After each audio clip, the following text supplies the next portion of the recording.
Previously, on the practice. Something wrong, Eleanor? You came to kill me. You know how many times you've killed me? Bad boyfriend?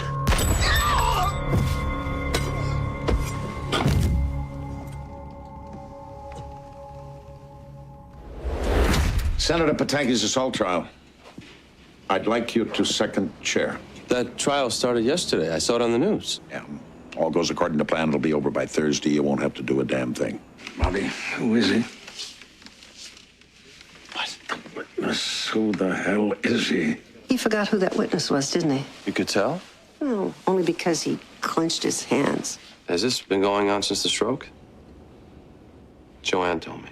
You go to the judge and you tell him that I've forgotten the facts in this case, and I'm finished. The fall is coming.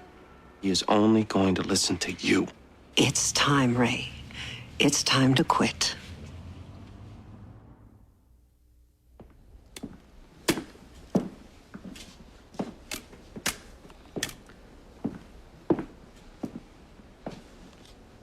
You're Raymond Oz, aren't you? That I am. Wow.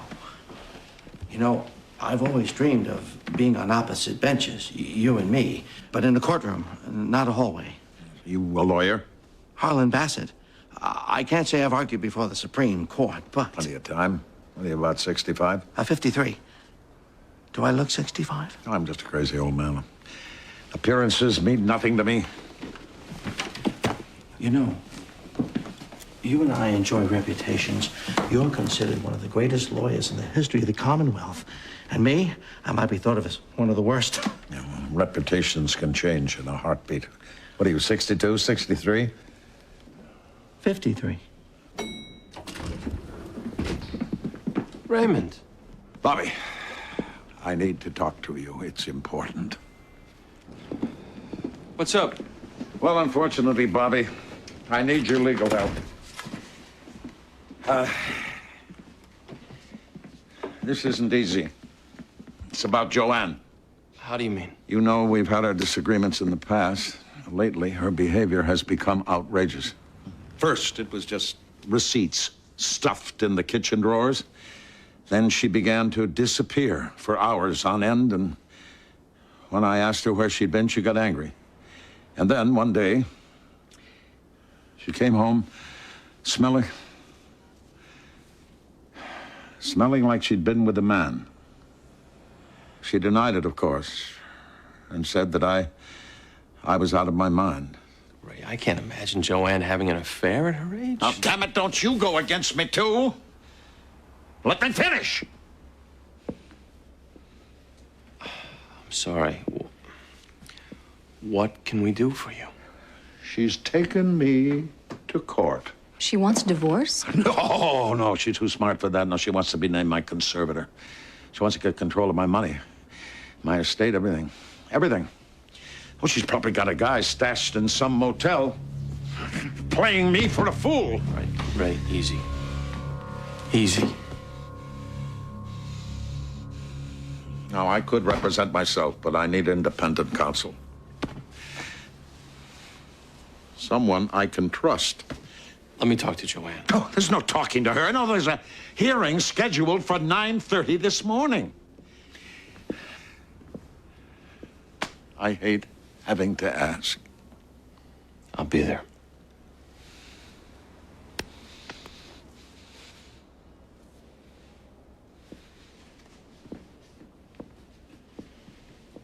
I'll call in as soon as I have a better idea. Bob, you still have Harlan Bassett waiting. He's in the hallway. Oh, God, I forgot. We should get going. Come on. Harlan, sorry for the wait. Oh, it's all right. What can I do for you? I got a lewd and lascivious scheduled for trial this morning. Bogus. He's a good kid. It's an easy NG. But Judge Hiller, she's ordered me to get co-counsel. Why? I don't know. She got some bug up her ass about me. What was her legal reasoning, Harlan? Something about how I've never won a trial. You've never won a trial? A lawyer can only play the cards he's dealt. Never? Lindsay. I got a winner here, Bobby, and you guys got a good record with Judge Hiller. It's a 2-day trial, tops. It's a guaranteed NG. Please? Not a chance. I told him I help him out. All right, quiet. Rebecca.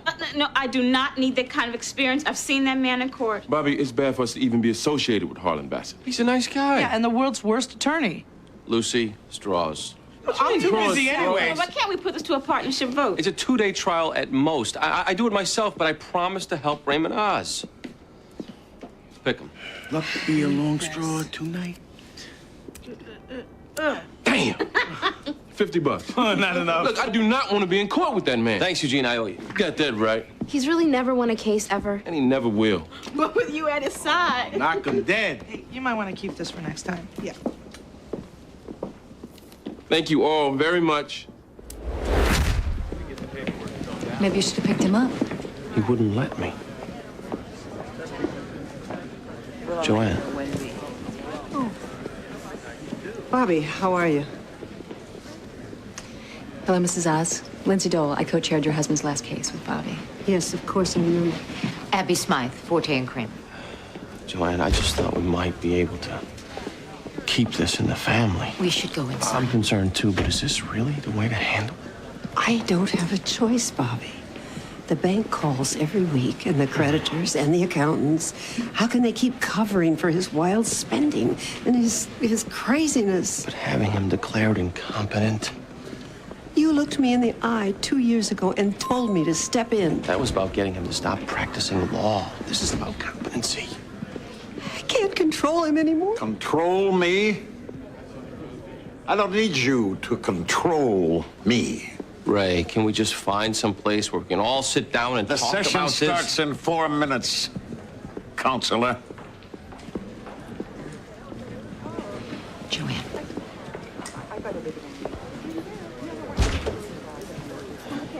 I did not expose myself to that woman. All right, Marvin, I just wanted you to meet Mr. Young because he'll be helping you with your trial. If you need help, what am I paying you for? God, this whole thing is a joke. Mr. Blaylock, this isn't a joke. Your charge carries a 3-year sentence. Well, what about my ace in the hole? Excuse me? I hadn't broached that subject with Mr. Young yet. There's an evidentiary matter that's not apparent from the reports. What evidentiary matter? It establishes that Marvin couldn't possibly be the perpetrator. That's what I'm saying. Well, I looked through the file, and I didn't see any affirmative defense file. That's because it's not an affirmative defense. It's a physical impossibility. So what are we talking about here? Impotence? Hardly. Marvin has an unusual physical characteristic that is inconsistent with the victim's description. And are you going to tell me what it is? Let me put it this way. You've heard of hung juries? Yes. Well, we got ourselves a hung defendant.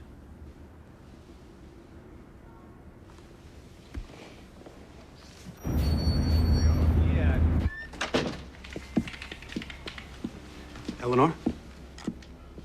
Mike, How you doing? I'm okay. What's up? Well, do you mind telling me where you got the gun you used to shoot George Bogelman? Helen shot him. Mine had blanks. Yes, I know, and Helen had a permit for hers. Did you? Well, you're here because you know I didn't.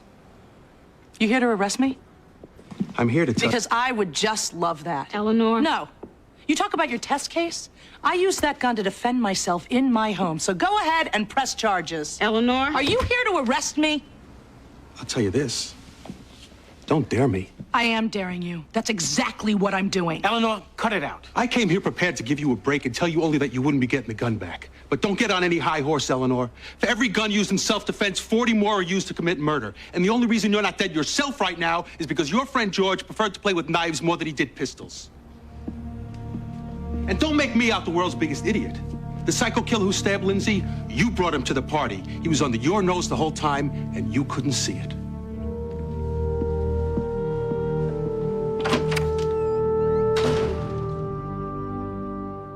I love my husband, but I can't rely upon him anymore. A few years ago, he had a stroke, and he just won't admit that he's getting worse.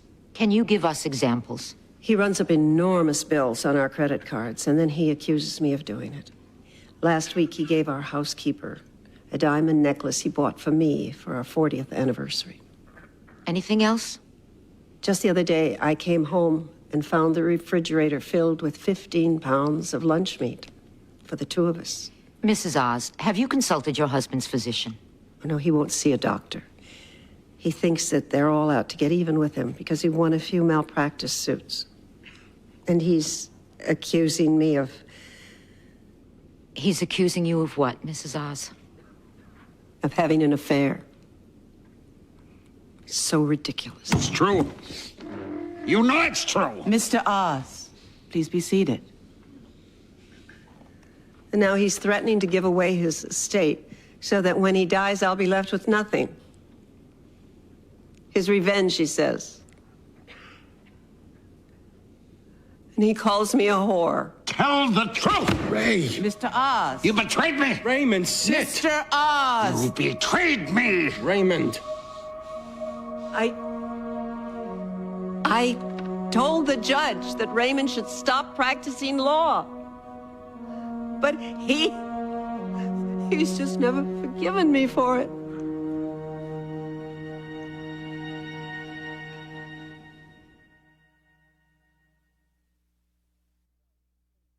Mrs. Oz, who pays the bills in your household? My husband. Are your utilities paid up to date?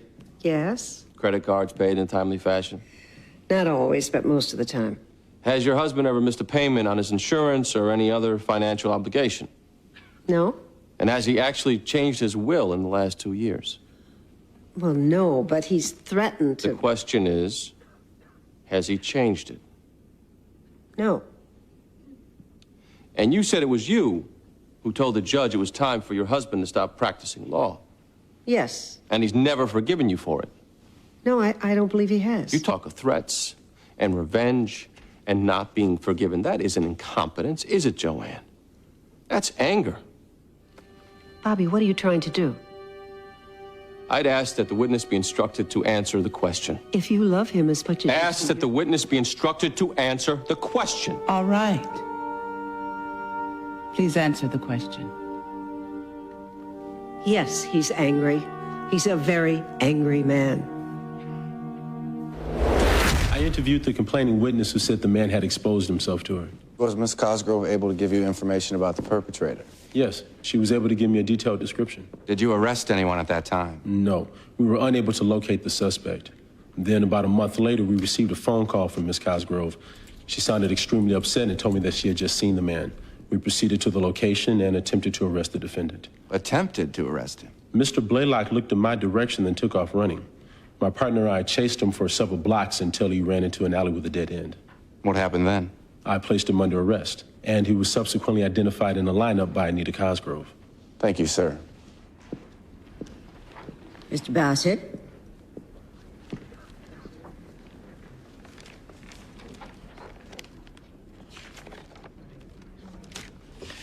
One moment, please, Judge.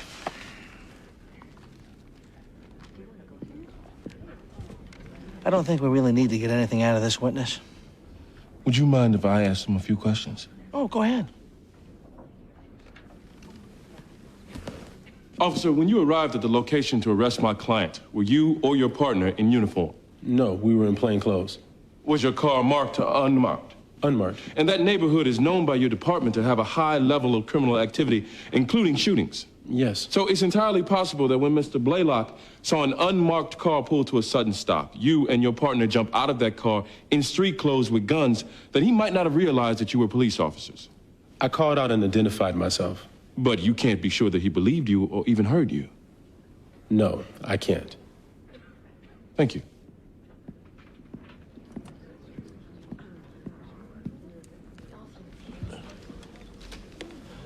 Good job.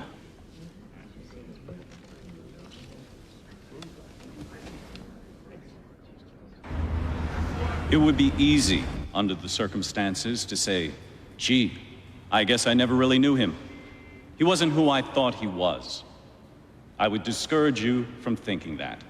Mental illness is an illness, and George simply became ill. That doesn't negate the kind man you knew, the gentle man. George was that. He was not a man of hate, and it would be wrong for us to feel hatred towards him because of symptoms he suffered from. I hope that we resist the urge to think we never knew him and instead simply admit we never knew the depths of his illness.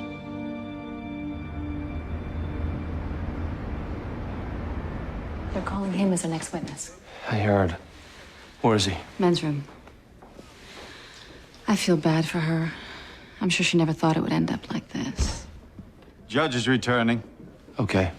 He's gonna get crucified in that witness chair, Bobby. They're hoping he'll blow. He knows he has to stay calm. He's got no chance of staying calm. We both know it.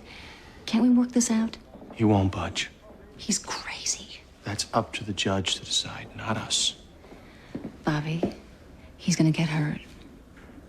If you love him as much as you say.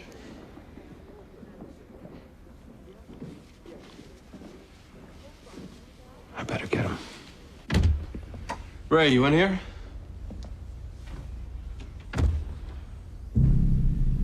Ray?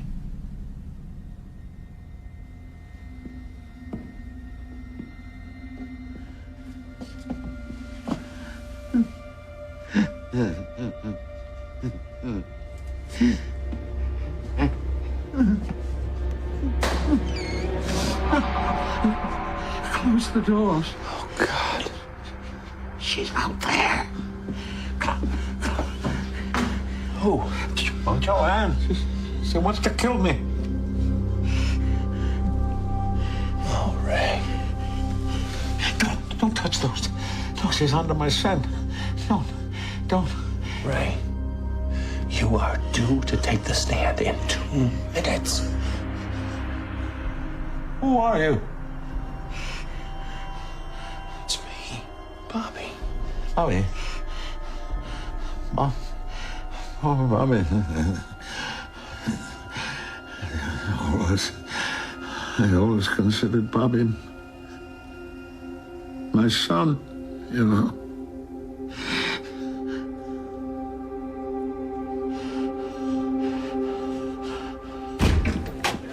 Get a continuance. Why? Just tell the judge he's taken ill. We'll continue it tomorrow. I was waiting at a bus stop. He walked up to me as I was sitting there and asked if I had change for his $20 bill for the bus. The defendant? Yes. I opened my purse to see if I had change. When I looked up to hand him the money, there it was. There, what was? His sad, pathetic little penis. Aroused. And what was going through your mind as this happened? Shock. Fear. Disgust. And did you have an occasion to see Mr. Blaylock again before today?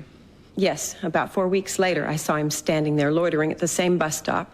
I called the police. They came and got him. Thank you. Yours. No questions, Your Honor. Just a few from me. You had never seen the perpetrator prior to the day he exposed himself. No.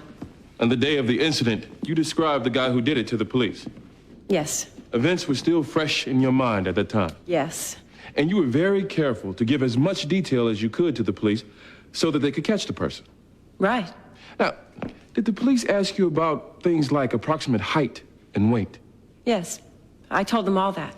And do you remember if they asked whether the perpetrator had any distinguishing physical characteristics? I do remember, and I told them no, he didn't. No unusual markings, tattoos, piercings, or deformities. Nothing unusual in any way about his body? No. Thank you, ma'am. That's all I have. Embarrass me in front of the jury when you jump up like that. Embarrass you? We had to establish what she saw or didn't see. She said, sad, pathetic little penis, on direct. That's all we needed. Not in my opinion. Well, your second chair, Eugene. The judge wouldn't let you try this case by yourself, Harlan. What does that tell you? Now, I don't want to be on this case, but I am on it, and I'm not here to set up some inadequate counsel appeal where you can take a number behind all your other clients. Don't you talk to me like that. I may not have won a jury trial yet, but I've won plenty of motions, and I'm a good lawyer in that room. No, you're not, Harlan. Now, you're a nice man, but you're not a good lawyer.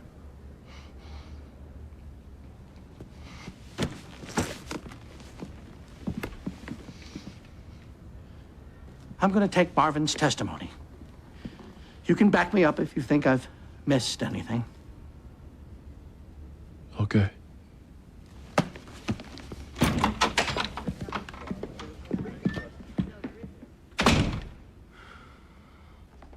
You know the craziest thing next to him?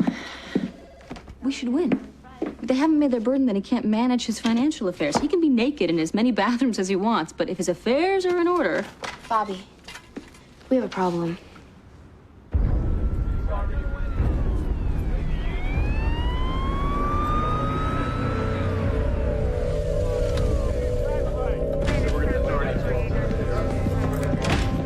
What's Ray?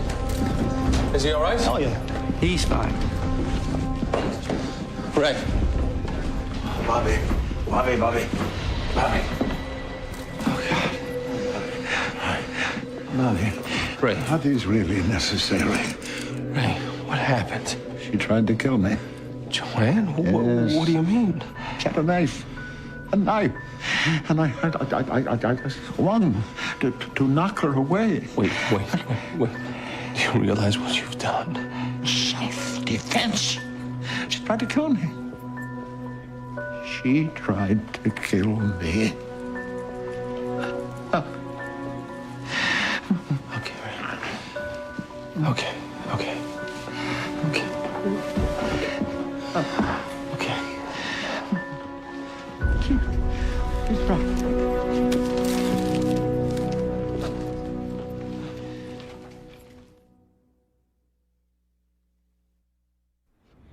Look, I don't know what to tell you. He swears she tried to kill him. I don't want to go to trial. Neither do I. Going after Raymond Oz won't win me any popularity contests. So what kind of deal can we make? Manslaughter. We can ask for light sentencing, maybe framing him. Ellen, I can't let him do any time. The man is nearly 80. He bludgeoned a woman to death. How about an NGI plea? Insanity. You call it temporary, get the right shrink at the psych exam. I'll back you. Thanks. I thought these two guys were trying to kill me. I didn't know they were cops. That's why you ran? Yeah. And when they told me what they were arresting me for, that's the first I heard about any of this. You didn't present yourself to Anita Cosgrove like she described? No. You heard Anita Cosgrove testify that the perpetrator had no unusual physical characteristics? Is there anything about your body that differs from that description? Yes, there is. Could you tell the jury what that is, please? I was blessed with a large penis. What was that? I'm huge, Judge. Counsel, step, please. Everybody.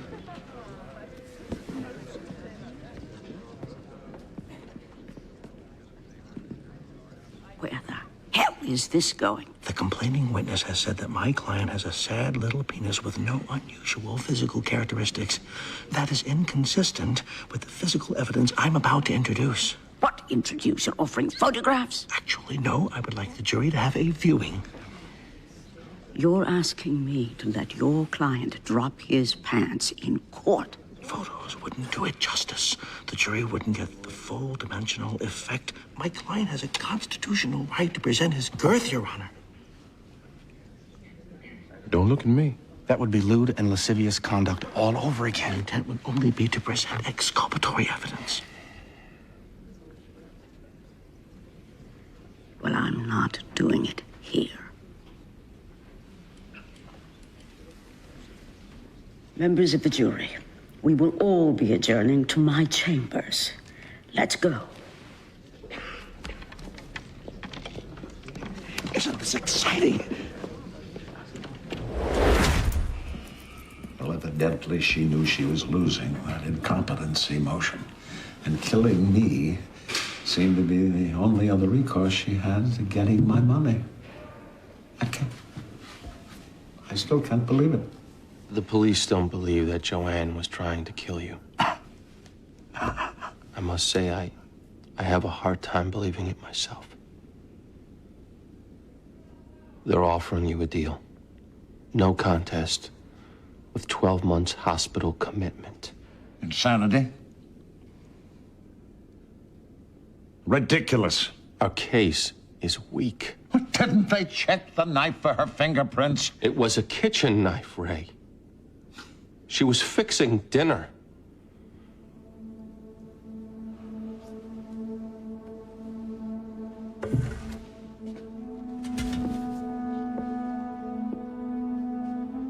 I think we should take the deal. It was self-defense, Bobby. Self-defense, I tell you. Now, there won't be any deal. You're not the man's mother or his minister. If he wants to go down on self-defense, that's his right. I can't accept that. And by the way, maybe I am his mother. We have to listen to the client. The client is crazy. Yesterday, you said that was for the court to decide, not us. That was before he murdered his wife. He's obviously nuts. Won't the court order a psychiatric evaluation before he can stand trial? That means nothing. If he understands the charges, he'll pass the test. But why don't we see how it goes before we decide anything? For the arraignment, let's enter not guilty. In which case, Helen will pull the offer and he could end up going to prison. Look, the guy's insane. Let's just dump him. Haven't we had enough crazy clients? Has to be let out, for God's sake.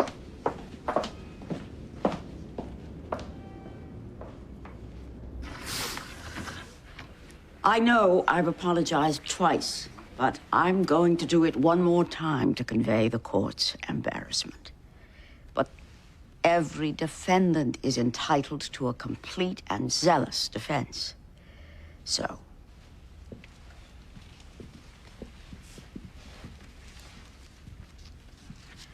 Mr. Blaylock, go ahead.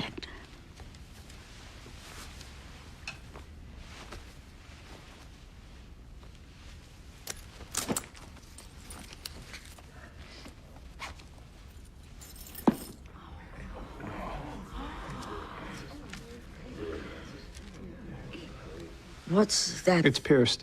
Which is another thing the complaining witness would have noticed had it been my client. All right, we've seen enough, Mr. Blaylock. Excuse me, Your Honor. I feel that the jury still has not the full appreciation of my client's endowment in its current state. What are you asking for now? That he get aroused? Oh, no. If the court will allow, I will simply place in the ring. Ladies and gentlemen of the jury. I object to this. Hurry up, counsel. You keep looking at me. It was humiliating, and for Harland, it was a career high. It's almost over. Look, I'm not picking straws on this kind of crap anymore. People say, where's the dignity in law these days? Well, it's not in that room. Well, there's no dignity in an innocent man going to jail. If Harlan prevents that... He could have got the same evidence he ain't using photographs. He wanted to be sensational because he's a loser who's never won a case. Oh, come on, Eugene. We're not above humiliating other people to get acquittals. We can't taste the medicine ourselves. Where's Bobby? Right here, what's up? The stock on Ginkgo. You were right. Raymond passed the psychiatric exam. You see? They found him competent to participate in his defense. Which means he can reject insanity. I gotta talk to him. Hey, Lindsay. It's Helen. She's having a little roommate problem. Helen? She has been holed up in that room all day. I try to talk to her, and she just looks at me in a violent way. This is a week after I saved this woman's life. All right.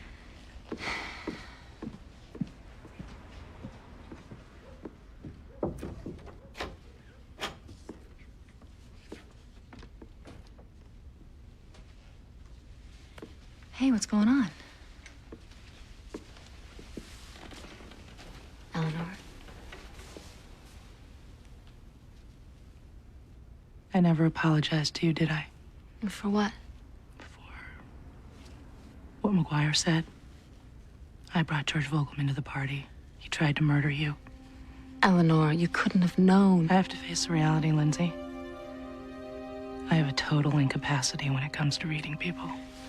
That's not true. I don't know if I can ever let myself trust anybody again.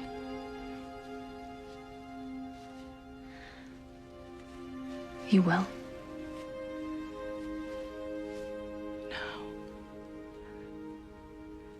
this truly awful feeling that I won't. And you know, George,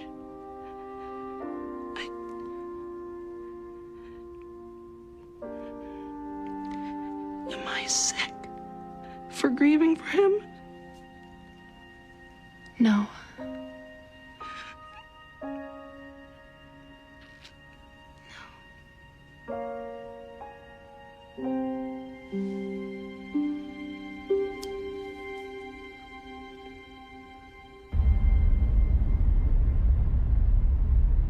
Of course I passed. Passing a competency exam to stand trial does not mean you're sane. I don't have to tell you that. But it does mean I can direct my lawyers, and we reject insanity. Ray.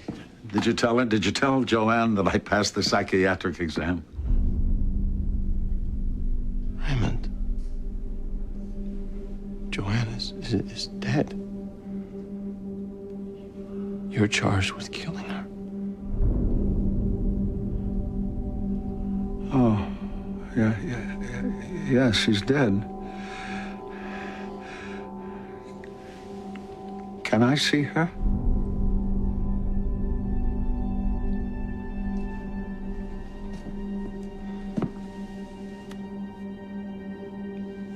I don't think so.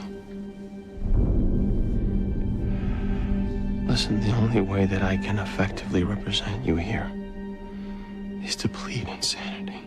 It's not going to happen. You confessed. No. No, I said self-defense. And I have nothing to dispute that. Now look here, we have to get the forensic reports. Oh, and talk to Joanne's lawyer. Privilege does not survive Joanne's death. Now the lawyer may be able to tell us something. Raymond. You're ill. You need to let me help you. Look, you say I'm like a son to you. At some point, fathers let their sons take care of things. I won't plead insanity. My legacy cannot be that. I cannot go out on that. I want to be judged not guilty on the elements.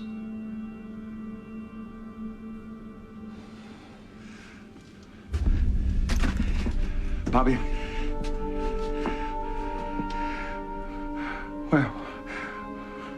where is she? She's gone, right? She's gone.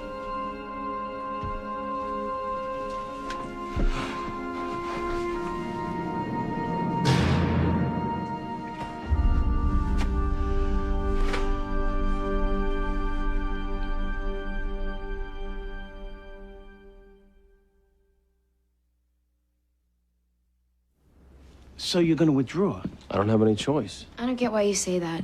You have a choice. What, go for a straight not guilty? Yes, we do it all the time. Go for straight not guilty with guilty clients. Why can't we do it here? Good question. It just feels more obscene here. I mean, it's not a game. It's somebody I love, and he's gone mad. But we can get him off just the same. It is possible. I have a bit of a confession to make. I'm a lousy lawyer. Not that it's relevant or even appropriate for me to talk about in a closing argument, but I've never won a jury trial. About 10 years ago, I lost so much confidence, I only took on clients I knew were guilty. That way, when the conviction came down, I wouldn't feel totally responsible. But it hurts. Never winning. Mr. Bassett. Sorry. But I took on an innocent one here, ladies and gentlemen. I'd like to say it was for his sake, but it was more for mine. The physical evidence completely and totally contradicts the complaining witness testimony. She identified the wrong man. And even a terrible lawyer can't change what we all know to be the truth. Marvin Blaylock is an innocent man.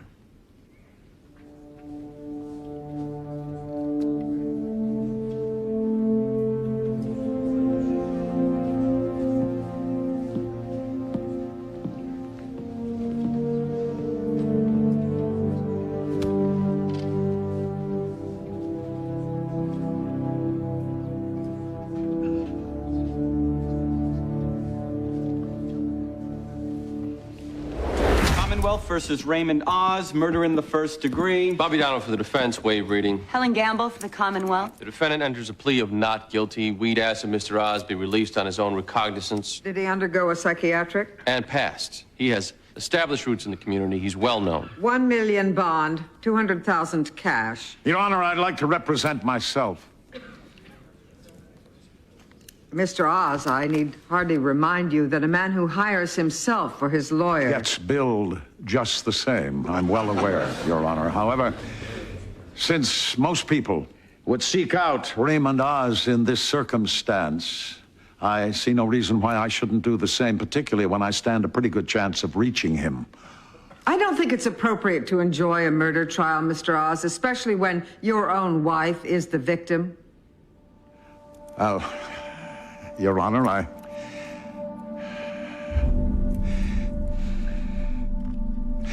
I think that I understand the risks of self-representation, and I am prepared to assume them. And it is my right. Your Honor does believe in rights, I assume, unless, of course, the reports of your judicial integrity are exaggerated.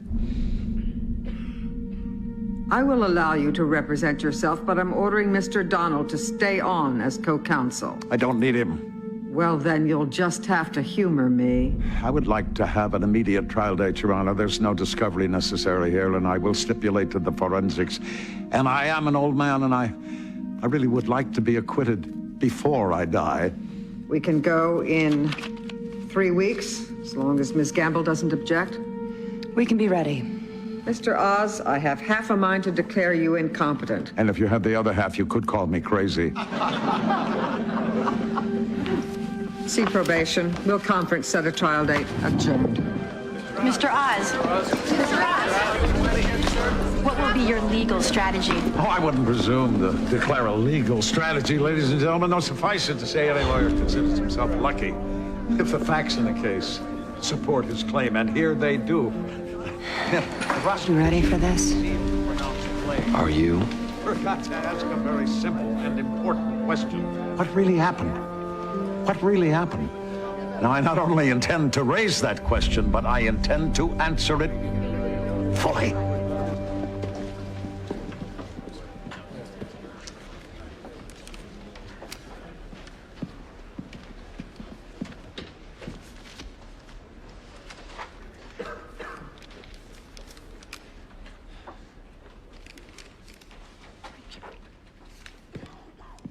Will the defendant please rise?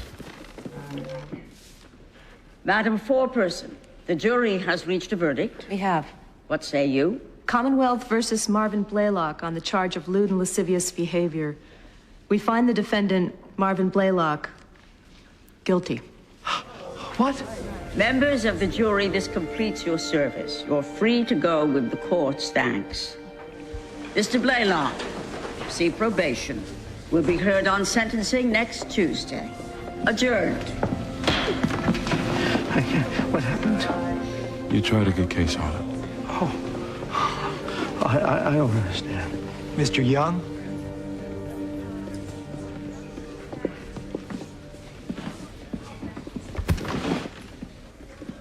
I'm Dr. Robert Pine. I was on the jury. I know I'm not supposed to say anything, but... But what? I'm a plastic surgeon. I specialize in penile enlargement. I saw the markings. Your client altered the evidence. Is that what was discussed back there?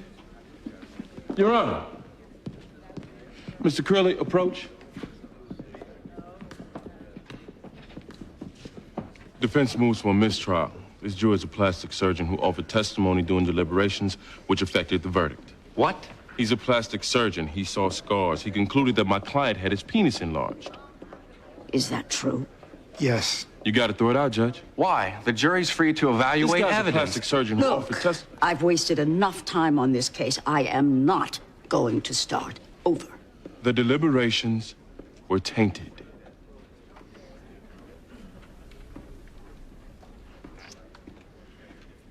"30-day sentence, or suspended, conditioned on counseling. You can't do better than that. You won't with a new trial. No time, sir? Take it and smile. Done.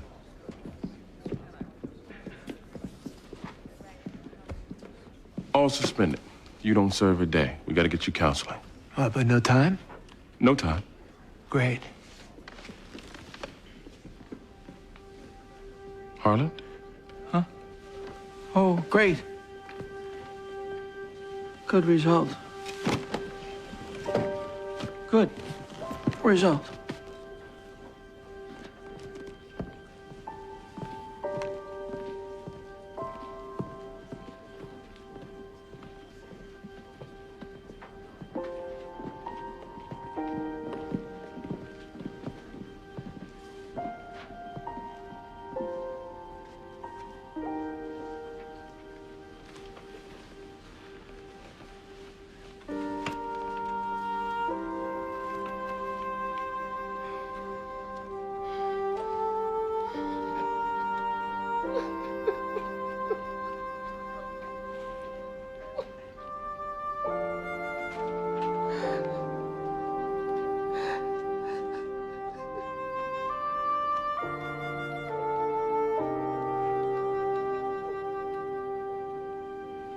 So, ladies and gentlemen, after all the evidence has been presented, you must take it back into that room, along with your duty.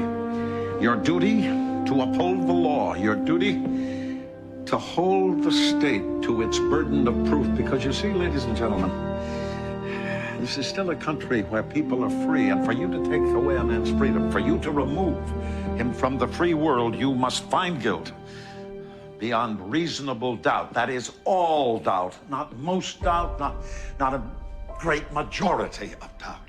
All doubt. All right. Duty, land of the free, all doubt.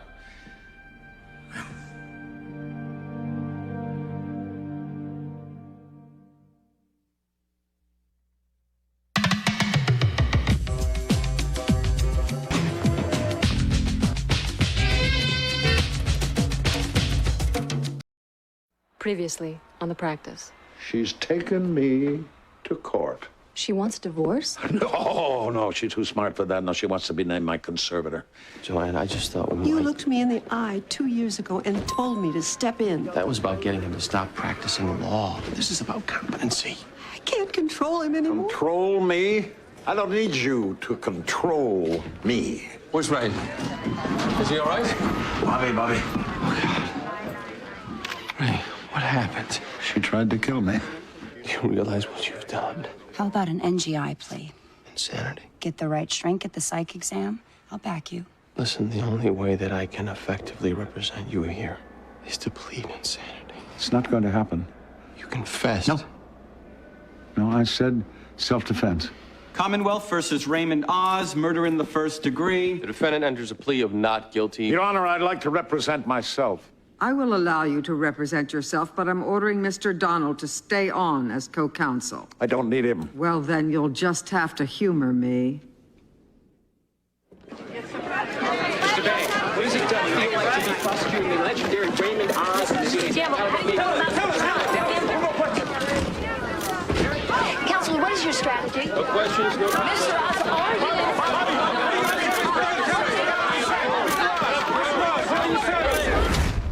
One of the reasons I went to law school was Raymond Oz. Sitting over there in that chair is a legend. When I decided I wanted to be a lawyer, I, like so many others who have walked into this room, really wanted to be him. I sat back in that gallery and watched him charm hostile witnesses, befuddle the smartest of judges, mesmerize juries. He quite likely will charm and mesmerize the 12 of you. But we are not here today in tribute of Raymond Oz. We are here because he committed a murder. The evidence will show that he picked up a bronze trophy that had once been presented to him for one of his many accomplishments, and he struck his wife, Joanne, killing her. I wish it weren't so. You have no idea how much I wish it weren't so. But it is.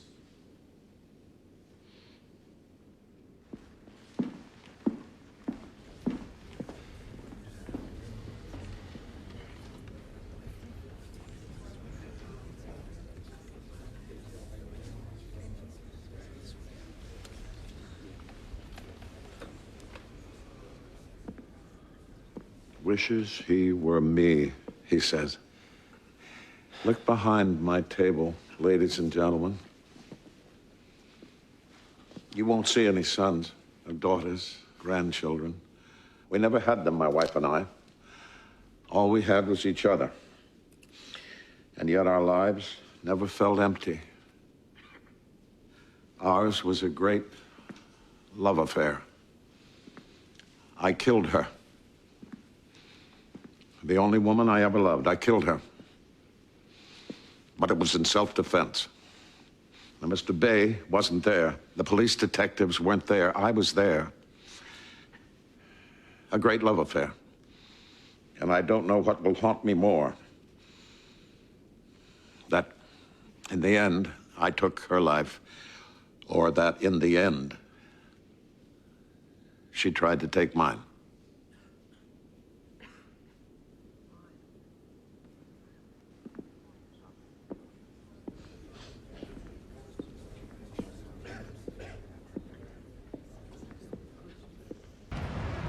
When we arrived, we discovered the victim on the dining room floor bleeding from a head wound. Did you see anybody else? The defendant. He was sitting at the kitchen table. He appeared to be crying. Did he say anything? He said that he had to do it. He just kept saying he had to do it. Did you ask him what he meant by that? Yes, and he replied, she had to be stopped. Thank you, Detective. Didn't I tell you that she tried to kill me and that I acted in self-defense? Didn't I say those words to you? That came much later. Please read Miss Gamble's question. Did he say anything? That's the question. Anything, not right away. Why didn't you tell the jury everything I said, Detective? I thought the question referred to when I first arrived. Is that really so? Or did you think that if you told the whole truth, it wouldn't help secure the conviction that you're up here to get as a witness for the prosecution? Objection. Sustained. Did you find a knife at the scene, Detective? Yes. We found a 9-inch serrated carving knife on the floor. Run fingerprints? The fingerprints belonged to the victim. Something else you didn't tell the jury in your direct testimony, isn't it? She didn't ask me about the knife. She didn't ask you about the knife.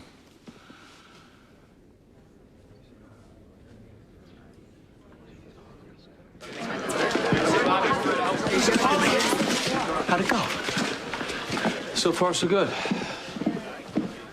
I gotta hand it to him. You come down to watch? No, I'm having a quick lunch with Roberta. Judge Kittleson? Yeah. Are you two back together again? Oh, I don't know. What kind of talking about? Jimmy, she's the judge on this case. That's a potential conflict. Are you kidding? Her and her integrity of the rope crap? Even the perception of bias. It's my business, not yours. If he stays that good, we're in trouble. He won't. There's no way he's gonna make it through the whole trial without flashing his rage. He has to take the stand. I'll keep him up there weeks if I have to. He may not have to take the stand, Helen, not if we don't make the elements. We're making the elements. What? That look you get in your eye, that trial look. You are a killer, you know that? An icy killer. Thank you, Richard. It's a compliment, I take it. Of course it was. Your style's the same as mine. I'm in love with you. I'm sorry, I should say infatuated. I mean, You're smart, you're sexy, you got that little Catholic girl thing, and in the courtroom you are vicious, and I totally go for it, the whole package. Richard, we're in the middle of a trial here. I speak my mind. Yes, well, I'm speaking mine. Let's stick to business. The point of impact was right here, at the base of the skull. Were you able to make a determination, Doctor, as to which direction the blow came from? I think it's quite obvious it came from behind. Now, Doctor, if Mr. Oz had swung from the side and the victim turned her head, is there any chance it could have struck her like this in the rear? No, she had to be facing the other direction. The blow came from directly behind her. You can state this for a medical certainty. Absolutely. Mr. Oz? I'm delighted to know that there's such a thing as a medical certainty. The last one I knew of was when my brother-in-law was told he had 6 months to live. That was a medical certainty. That was 12 years ago. He still beats me at tennis. Doctor, I'm going to propose a hypothetical to you, and I want you to tell me if it's possible. A woman comes at a man with a knife. She swings wildly, and she misses. Then she comes at him again, at which point he picks up a heavy bronze trophy in defense. She comes at him again. He rears back to swing, and as the trophy comes down, she turns to run away. And she turns 180 degrees, but it's too late because the trophy comes down and strikes her on the back of the head. Now, I don't want you to answer in probabilities or likelihoods, Doctor. The question is it possible? Yes or no? I suppose it is possible. Thank you, Doctor. You have just answered one of the most important questions before this court.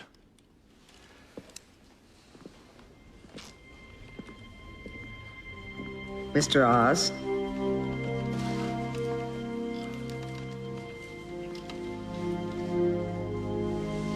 Who the hell are you?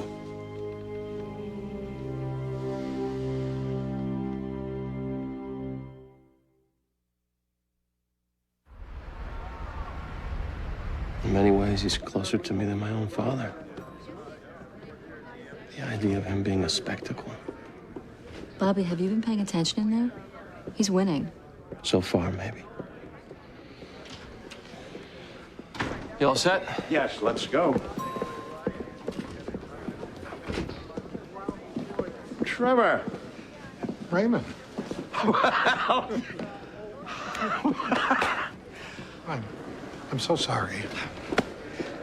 You've heard me speak of Bobby Dowell. Bobby, this is Trevor Wayne, one of my oldest and dearest friends. That's great of you to come. What a surprise. But the room's full. They're turning people away. Can we get him in, Bobby? Ray, he's testifying for the prosecution. What? He's on their witness list.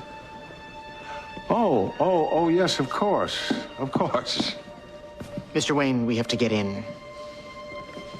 I'm sorry, Ray.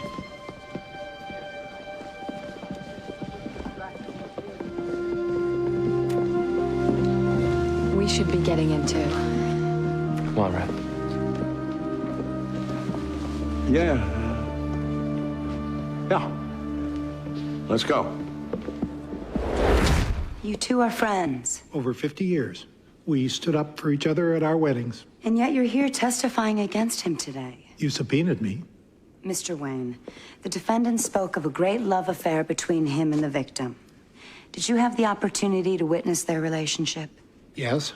Could you describe it? It was very loving until the last 2 years or so. What happened? Ray had a stroke, after which he suffered some memory lapses. Even had some occasional delusions and paranoia. That's a lie. Mr. Oz, you will remain quiet until it is your turn to cross-examine. At some point, it was difficult for him to try cases anymore. So Joanne evidently told the judge that it was time for him to step down. He never forgave her for that. He told me he hated her for it. He used the word hate. Yes. What else? Well, just recently, she went to court trying to have him declared incompetent. That enraged him. Objection, foundation. Objection is overruled. Sir, do you have an opinion as to why it so enraged him? Well, with Ray, I mean, everything was about walking into a room. When he made his entrance, he needed for people to think, wow, there's Raymond Oz. He always talked about his legacy. I think it was more important to him than anything or anybody. And the idea of being declared incompetent, well, you see, that was more than he could handle. More than he could handle. Do you think it could make him homicidal? I don't know. Thank you, Mr. Wayne.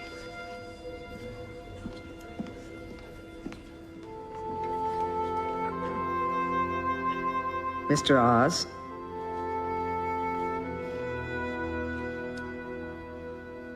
It was fantastic. The best thing was how it looked painful for him to bury his friend. Oz couldn't get up and do the prosecutorial witness number on him, could he? And Helen, you were brilliant. You were quiet. You let the damaging words hang beautifully. You didn't look aggressive. Fabulous. The witness and the DA looked sympathetic. It was music. Richard, let's not lose sight of the fact that this whole thing is a pretty big tragedy. A woman is dead. And a great man is destroyed. Shouldn't enjoy it too much.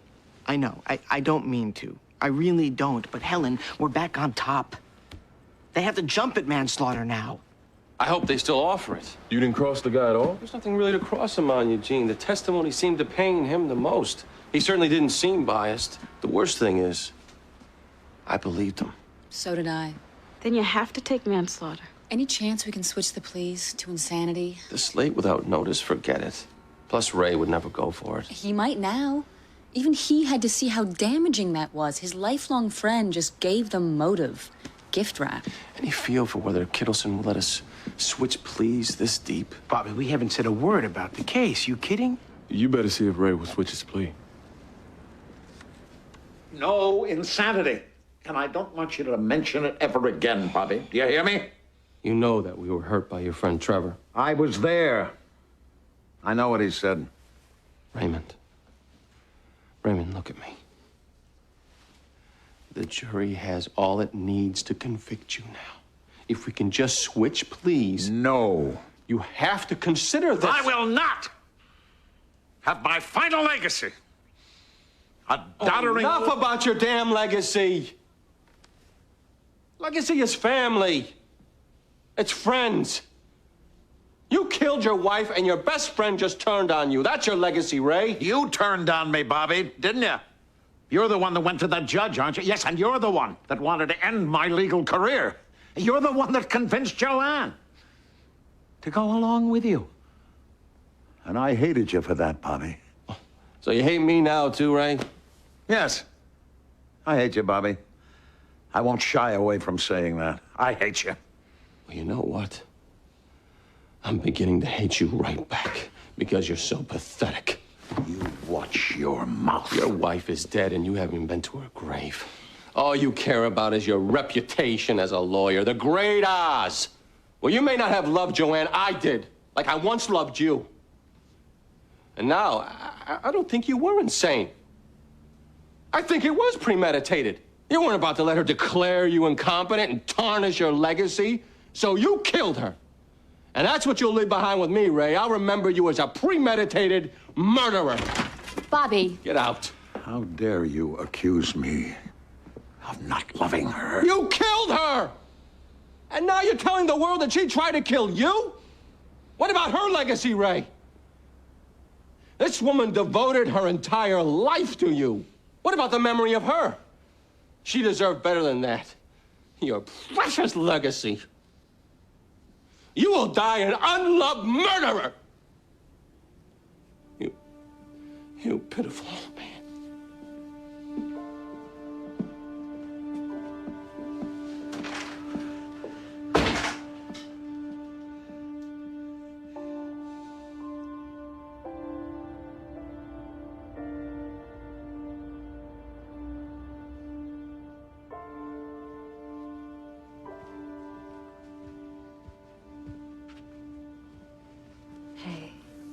Let's go to bed.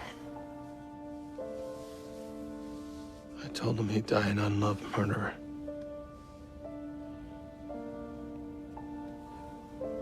He did everything for me.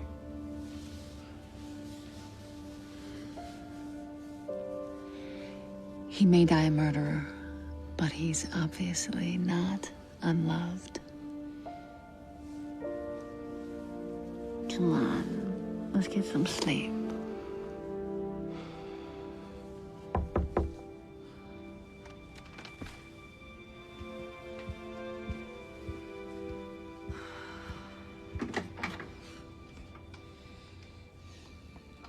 I want to change my plea to insanity. I can't have people think that about Joanne. At the time, I thought she was trying to kill me, but I know she couldn't have been. You know that I never, ever would have harmed her, Bobby. You know that.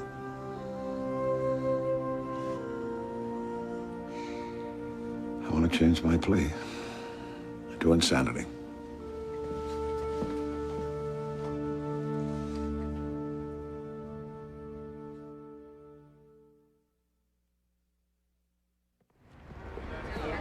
I'm not allowing you to switch to insanity now. Your Honor, I was in an irrational and delusional Mr. state. Oz, you had the option. You chose to enter a plea of not guilty on the elements. I'm not about to let you change your mind because the trial isn't going well. Your Honor, we're all officers of the court here. I just love that, especially from defense attorneys. You were an officer of the court when you entered that plea. You are now going to have to live with that plea. 20 minutes, back in session. Manslaughter still available? No. Yes, Richard. We'll give you manslaughter now. You push it any further, it's off the table.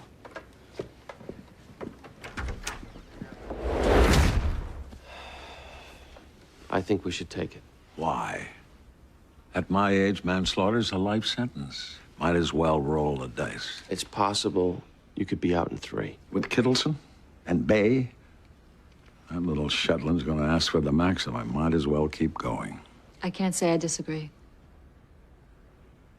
Early reports were that there would be a change in pleas. That evidently was rejected by Judge Kittleson. We then heard defense was waving the white flag and pleading manslaughter. We're now being told Raymond Oz is taking the stand to testify. Oh, no. Mr. Oz, you're aware we're all gathered today because you hit your wife over the head with a Lifetime Achievement Award. Yes. Killing her. Yes. Could you tell us in your words what happened? My wife and I had been going through some difficult times. She thought I was losing my mind, suffering from delusions and paranoia, very much as Mr. Trevor Wayne testified. Is it possible you were suffering from delusions? I suppose it's possible. On the night of your wife's death, is it possible you were delusional then? Objection. Sidebar. Yes, let's.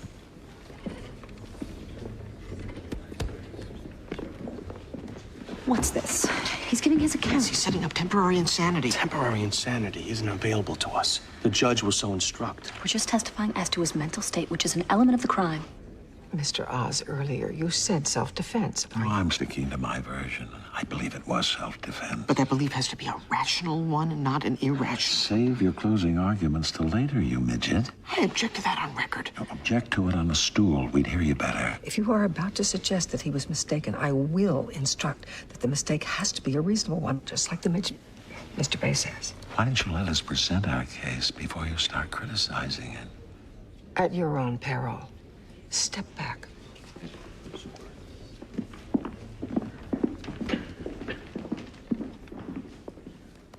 So what happened, Mr. Oz? Well, as I said, we were going through an awful patch. And also, I thought she was having an affair. With whom? I didn't know. And I wasn't sure that really it was true. Maybe I was paranoid, but suddenly she was distant. And I thought there must be somebody else. Now, I kept telling myself that that was a ridiculous idea, but then she tells me that she's taking me to court to try to get control of my estate, and I'm wondering, really, what is going on? Then what happened? Well, we go to court, and she sits in the witness chair and says terrible things about me. And I'm listening and wondering, do I really know this woman at all? Anyway, things didn't go well for her in court. And that night, we're at home, and I turn, and she has a knife, and suddenly I think, my God, she's trying to kill me. And I swung, and she went down. Do you really think she was trying to kill you? Looking back, I don't know. I doubt it. But in that second, I thought she was. And that's what it was, a second. That's all it took. A second. Thank you, sir. That's why he's a legend. Everyone in that box believes him. Any suggestions? Just go out and be your normal killer self, keeping in mind the whole thing rests on this cross. Thank you, Richard. So it was a mistake, Mr. Oz. She probably wasn't trying to kill you. It happened in a second. It was a mistake. Quite possibly so, yes. But in your opening statement, you simply said it was self-defense. You spoke of being haunted by the fact that your wife of 50 years had tried to take your life. Tell me, were you misleading the jury then, or are you misleading the jury now?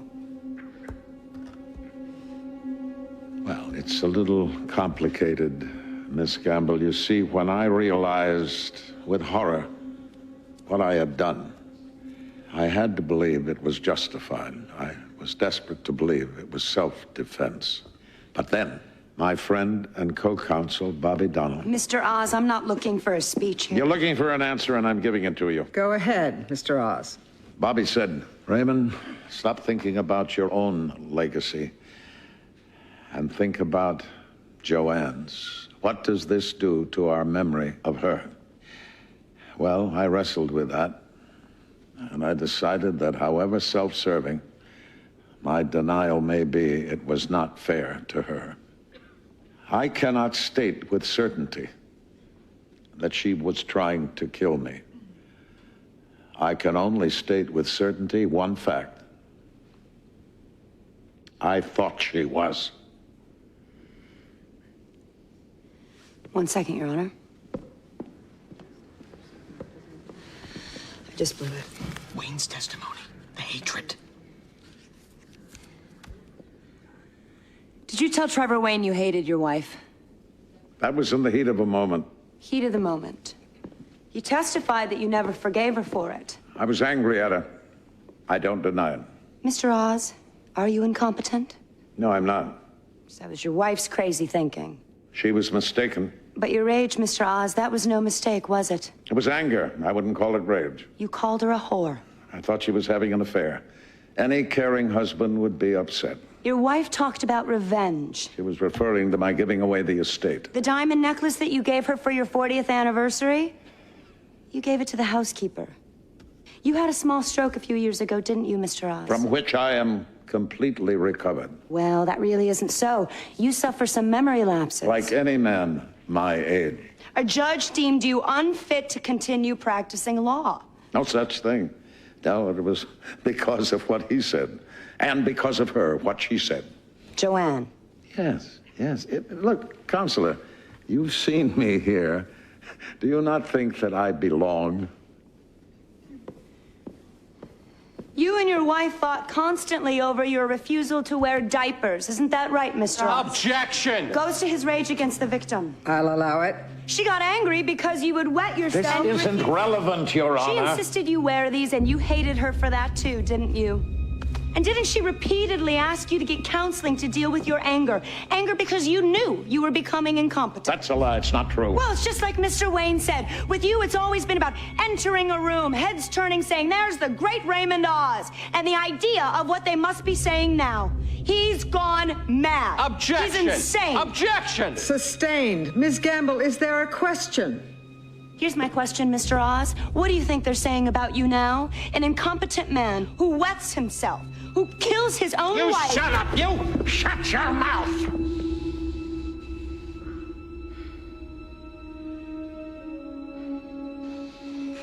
You look a little homicidal, Mr. Oz. Objection! Sustained. Mr. Oz, sit down. Mr. Oz, please be seated.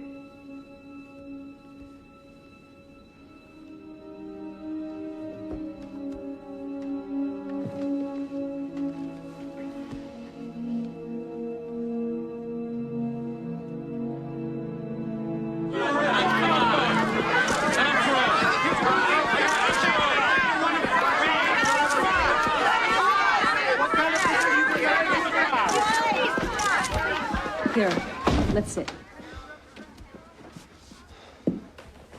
Okay, let's just think. Let's just think for a minute. Only a few times at home. What? I never soiled myself in public. Just a few times at home. Any ideas? Not really.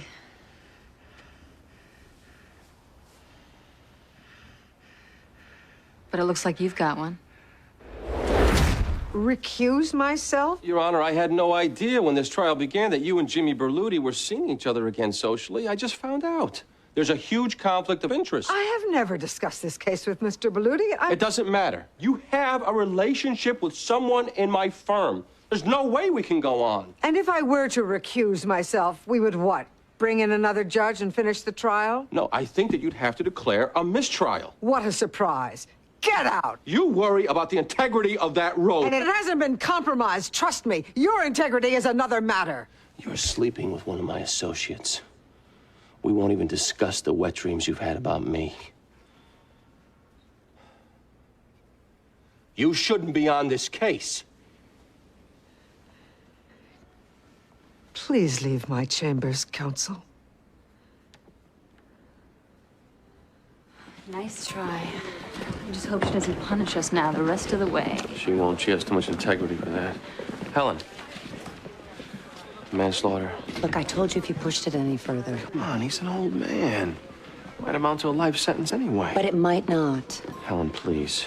Manslaughter's off the table. Murder, too. Take it or leave it. Leave it.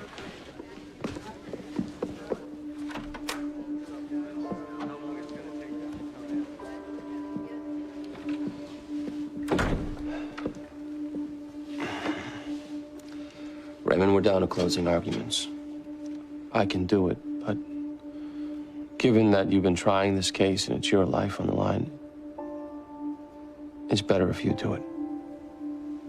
But only if you can. If you're not up to it, then let me do it. No ego here. Best man for the job. Is it you or me? Raymond? I'll close. Are you sure? I'll close.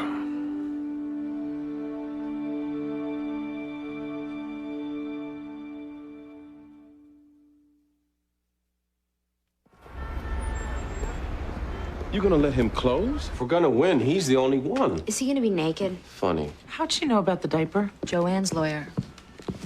You went to Roberta? Tried to get her recused because of me?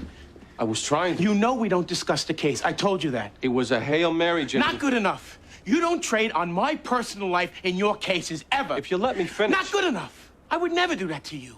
Whatever our strategies, we don't offer up each other. I would never do that to you. I'm sorry. Not good enough.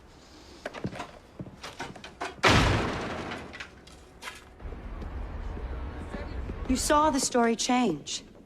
First, it was self-defense. Then, after his best friend talks about how he hated his wife, how he was paranoid and delusional, change of plans.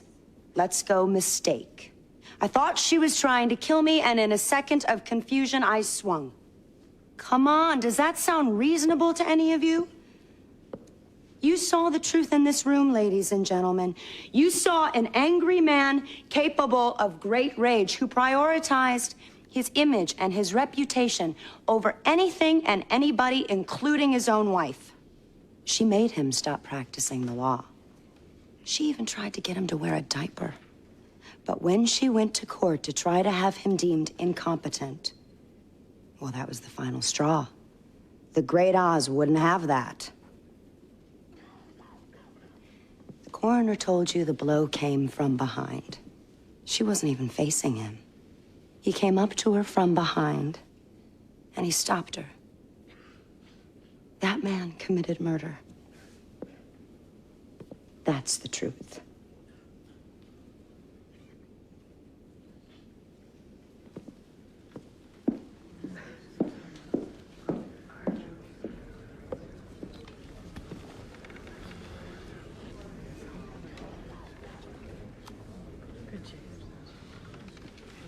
Raymond.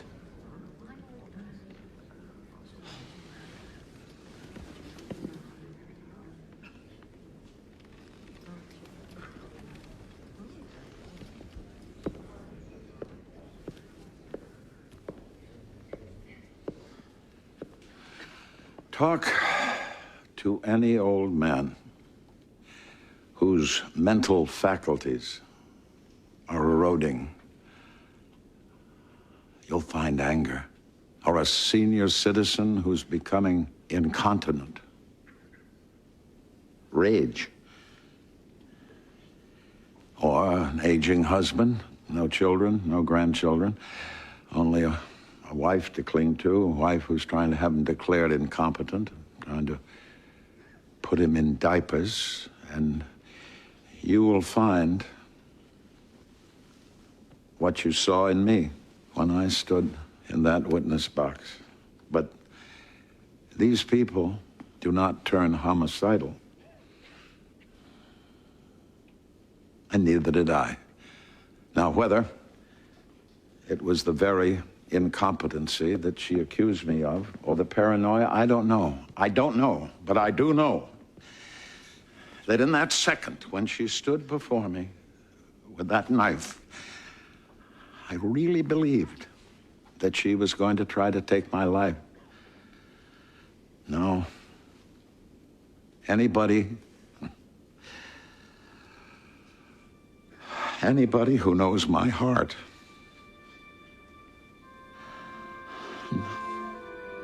she was my legacy. Not the cases I won. My love for her. And hers for me. She was loved. Loved. Till the very end. Her husband,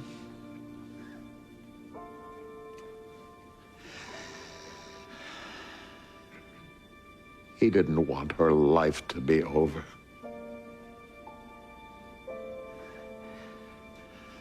Believe that.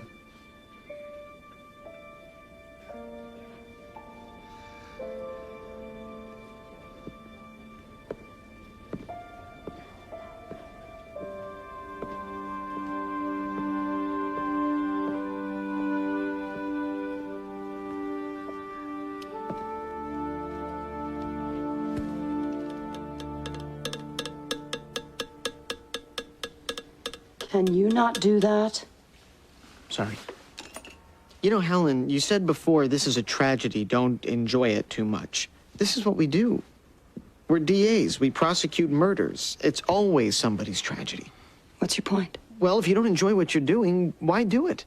In this case, it's as big and juicy as they come. If you don't get a little juiced yourself, what are you doing here? I like what I do, but... But what?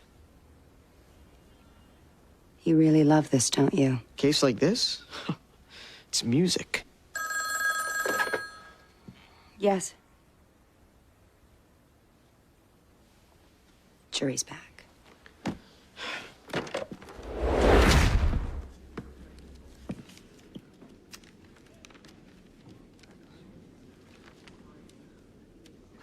Will the defendant please rise?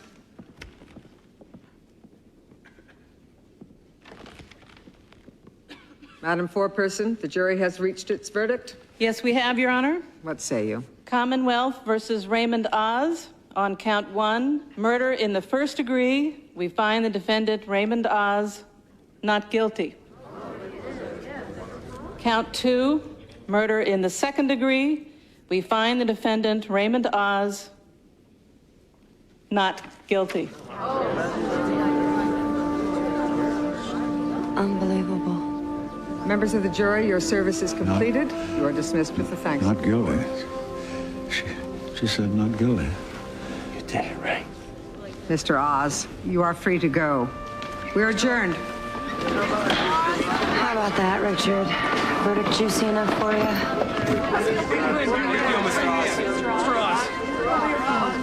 Naturally, I'm thrilled at the verdict, and I must say that the defendant was extremely well represented. What's next for the great Oz? One question at a time. Mr. Oz, do you plan to continue practicing law? Oh, I have to earn a living. Yes. And one thing that this case has taught me is that I'm not as wealthy as I thought I was. I've had barely able to meet my own fee. Now, how do you think your colleagues will react to the verdict?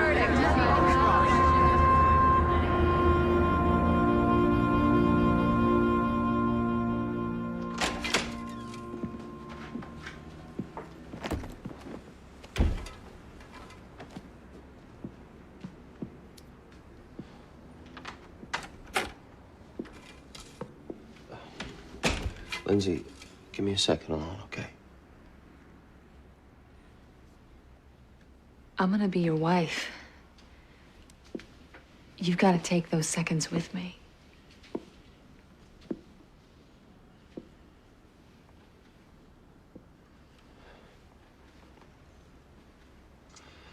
I didn't want him to go to prison. But I worry. Him alone, he's alone. I don't know. I just...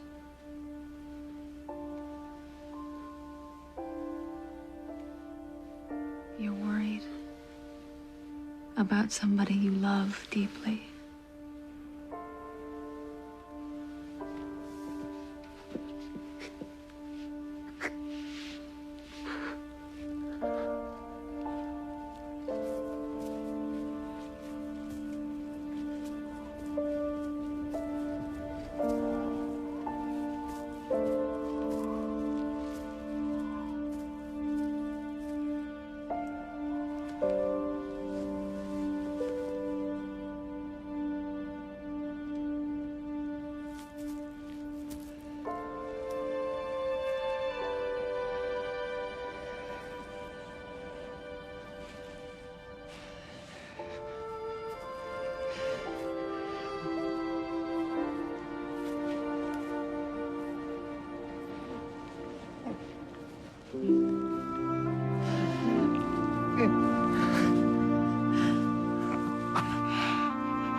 We're here. Tomorrow we start. Are we ready? As ready as we're going to get, I think. The DA offered murder 2 this afternoon, just like we thought he would. And you turned it down? Yes. Tell me something good, Rebecca. I need to hear something good. Well, it won't be long till we know what's going to happen. That's good. My sister came to visit. She doesn't want to get up there. Can they make her? She doesn't want to. Well, unfortunately, siblings can be forced to testify against each other. There's no privilege. What if she says she forgets? That won't do us any good, Jan. She has to tell the truth. Plus, they already have her statement to the police. We're not trying to hide what happened. We just have to explain why. Why I killed my mother. Yes. Tell me something good. I need to hear something good.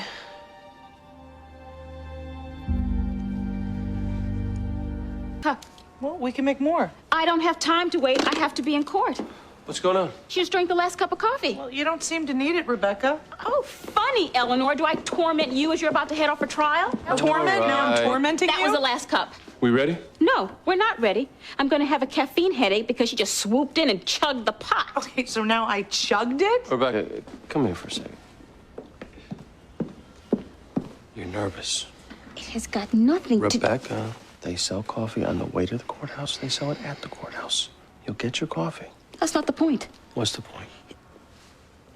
Never mind. Ready? All set? Just swooped in and chugged it.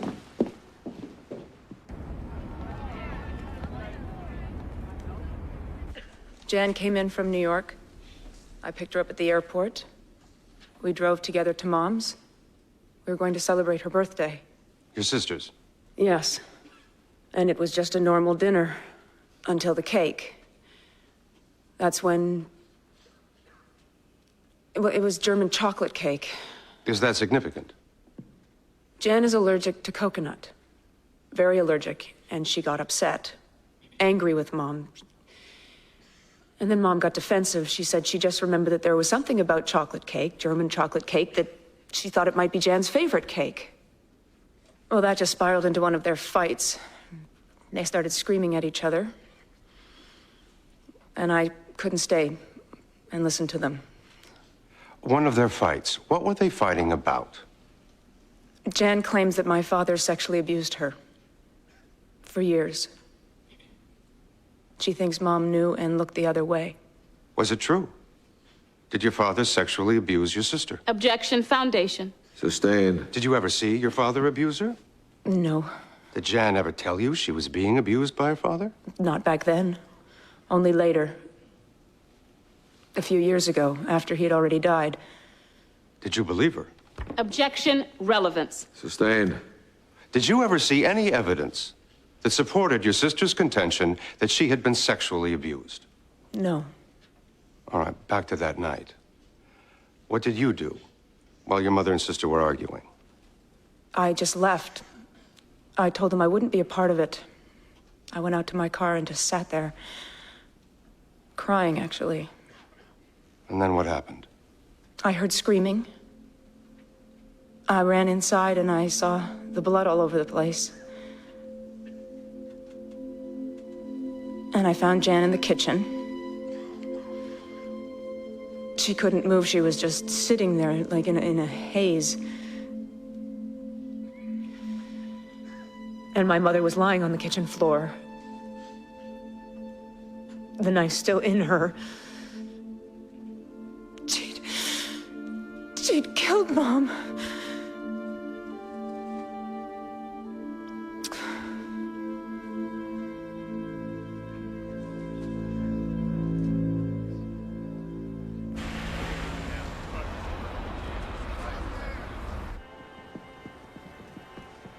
Oh my God. It's beautiful. You like it? Like it? Lindsay, you're the most beautiful. Oh my No, God, no, you're no, just... no, pins. Oh, I'm so sorry. She's just so beautiful. Helen. I'm Helen. Oh, God, you look like a princess. When you picked your sister up at the airport and drove her to your mother's house, did she seem different to you in any way? No. And you said the dinner was uneventful until your mother brought out the birthday cake. Yes. So before the cake was served, it would have been unthinkable for your sister to attack your mother. Objection. Sustained. Prior to that dinner, had you any reason to think your sister might be a violent person? No. Jan's always been a quiet person, a gentle person. And when you found your sister in the kitchen, you said she was, quote, in a haze. Did you say anything to her? Yes, I was screaming at her, asking what happened. Did she respond? No, she just sat there, like a zombie. Like a zombie? That's what you were going to say? Aloud, if you would. Yes. Thank you. That's all.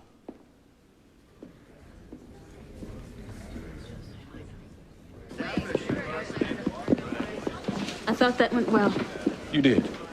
Well, she didn't say anything that damaging, at least not... Beck, that was her sister. The jury's gonna go back in that room and say her own sister testified against her. Plus, to make insanity, we gotta prove that she was having a flashback of some prior abuse, while we can't even really seem to prove the abuse happened in the first place. Now, you ready with the doctor? I'm ready. It's bad luck for you to see me in it first, but I just wanted to give you a peek of the material. It was so great. Material of what? Isn't it gorgeous? Touch it. What's this? My wedding dress. You know, the things brides wear at the ceremony? Lindsay, I thought you were gonna wear my mother's wedding dress. What? We talked about this. We talked about me wearing your mother's wedding dress? Yes. I mean, the very night I proposed, I said you walked down the aisle wearing my mother's wedding dress. I mean, I've been saving it. I don't remember you saying anything about wearing... I talked about how beautiful it is. I don't remember. And how great you look in it. Bobby, I don't remember. How could you not remember? I'd just been stabbed and then you proposed and... I mean, I don't remember you saying anything about... Okay, never mind. This is beautiful. I'm sure they'll take it back. Take it back? The detective will be quick. Then we'll put up Dr. Starger. And then you, Jan. Okay. Should we go over my testimony again? Well, actually, I would prefer not to. I don't want you sounding too rehearsed. But Jan, you have to tell your story. No matter how painful it is. If you close down up there, we're in trouble. Okay. It's going well so far, right? It's going well? It's a little too soon to tell.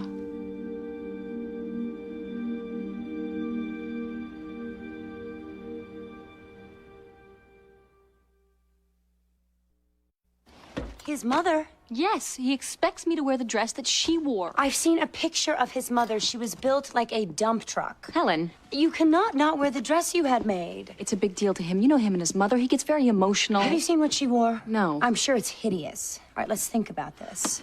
He's been saving it since she died. Okay, here's how you play it. Honey, I'd love to wear your mother's dress. Then when you see it, for whatever reason, it just won't work. Lie to him? Yes, on this, absolutely. See the dress, love it. You die to wear it, but since the last one who did... Helen. You know what I mean. Make the gesture, it'll make him happy. Then wear the gorgeous one you had made. Jan came to see me about 2 years ago, just after the death of her father. She was feeling sleepy and sad. She was having health problems that were interfering with her work. And she also complained about not being able to keep relationships with men. Anything else, Doctor? Yes. There were periods of time that she couldn't account for. Sometimes minutes, but other times she lost hours. I found her to be suffering from PTSD. PTSD? Post-traumatic stress disorder. Could you tell the jury what that is? Certainly. Basically, it's a complex set of reactions to a traumatic event. In this case, Jan was experiencing a flashback. Flashback? Yes. We see it often in Vietnam vets, rape victims, plane crash survivors. These flashbacks are short, but intense and extremely real to the patient. You mean like a hallucination? Yes, but even more real. It's as if they are living inside of the memory, like it's happening at that very instant. And specifically, what memory are we talking about with Jan? Her being sexually abused by her father. Did you determine what triggers these flashbacks with Jan? It could be almost anything. A sound, a smell, an anniversary of the event. What about a birthday party? That's certainly possible. Doctor, did you interview Miss Carlson after she killed her mother? Yes. I spent several hours with her. Did you form a medical opinion as to what happened that night? Yes, I did. Could you state it? In my opinion, Jan Carlson experienced a post-traumatic stress flashback. And while she was living inside of the memory of that sexual abuse, she lashed out at the one person that she then considered to be her most imminent threat. But her mother wasn't the one abusing her. At that moment, it could have been anyone in the room. Jan Carlson killed her mother without even knowing it.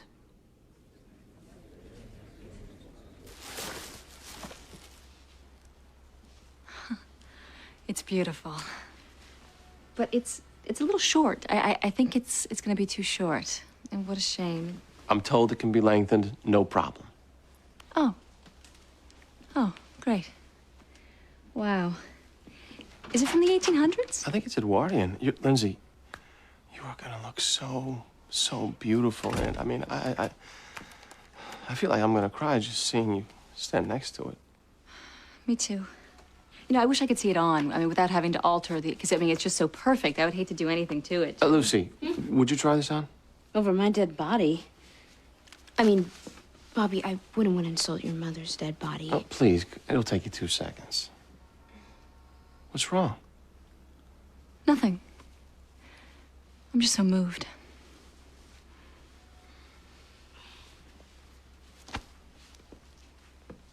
You say that in one of these flashbacks, the person has no control over his or her actions. No conscious control, that's right. Or they have enough control to, say, grab a kitchen knife as a weapon. I think so. Well, would they have enough control to open a cabinet drawer to grab that kitchen knife? I don't know. Would a person have enough control over their actions to open a cabinet drawer, search for a knife from among a dozen other kitchen tools, then pursue a victim throughout the house? Objection. There's been no evidence of pursuit. Objection sustained. Dr. Starger, can you tell us for a fact that Jan Carlson experienced one of these flashbacks the night she murdered her mother? Objection to the term murder. Murder involves a culpable state of mind. Withdrawn. Can you tell us for a fact she suffered from a flashback the night she killed her mother? That would be impossible to know. Have you ever seen the defendant experience a flashback? No. You've never seen it? Once? No. So for all you actually know, Jan Carlson may have made up these stories about flashbacks and sexual abuse. Look, I have been treating her for a very long time. Has she ever offered you any proof that she was sexually abused by your father? A diary, a doctor's note, a police report, anything? I don't cross-examine my patients. You took her at her word. I feel that I can usually tell when a patient is feigning their symptoms. You took her at her word. Yes, I did. Thank you, Dr. Starker.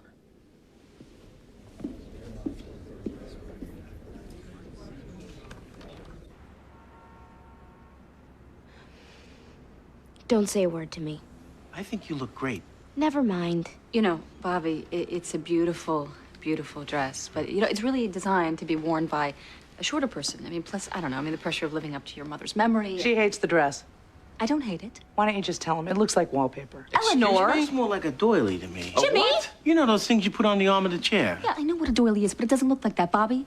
It's beautiful. Well, Lindsay, why don't you want to wear it if we can have it altered? She hates it. I don't hate it. Lindsay, do you hate it?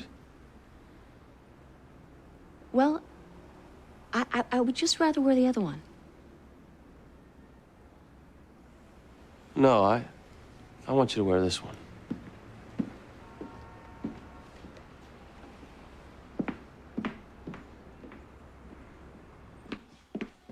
Bobby. With all due respect to your mother, the decision of what I wear, it really should be my decision. Lindsay, this is very personal to me. I get that. I really do. But a wedding dress, it's very personal to the bride, too. Lindsay, I don't ask for much. One concession. You don't ask for much? You insist on a Catholic wedding. I'm Catholic. Well, I'm not. You picked out where we'd have the reception. It's a place near the church. What we'd eat. You said you didn't care. On the dress, I do care. I can't believe you're doing this. Bobby, is this a partnership or do you just dictate everything? I'm not dictating. I'm asking for one damn thing. This is not one thing. Oh, it's typical you'd be so stubborn. You have made every decision without consulting me. Now you're telling me that I have to wear your dead mother's doily? Well, I'm not. I'm wearing the dress that I picked out. If I have to eat communion, you can swallow this.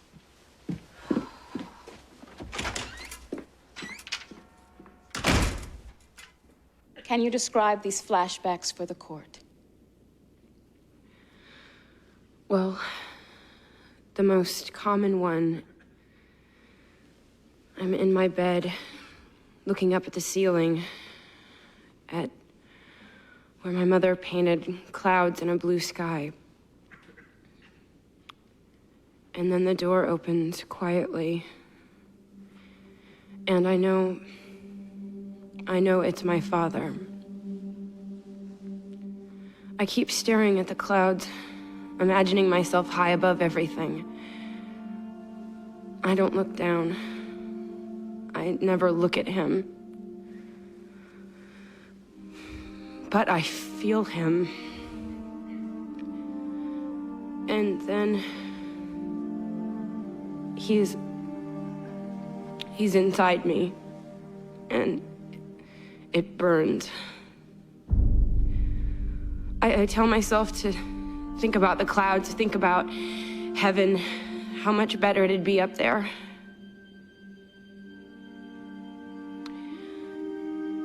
Then I hear Mother's footsteps stopping right outside my door. I scream, but nothing comes out. I try to punch and kick, but my arms and legs won't move. There's nothing I can do. And then the footsteps fade away. And I'm there, alone with him again.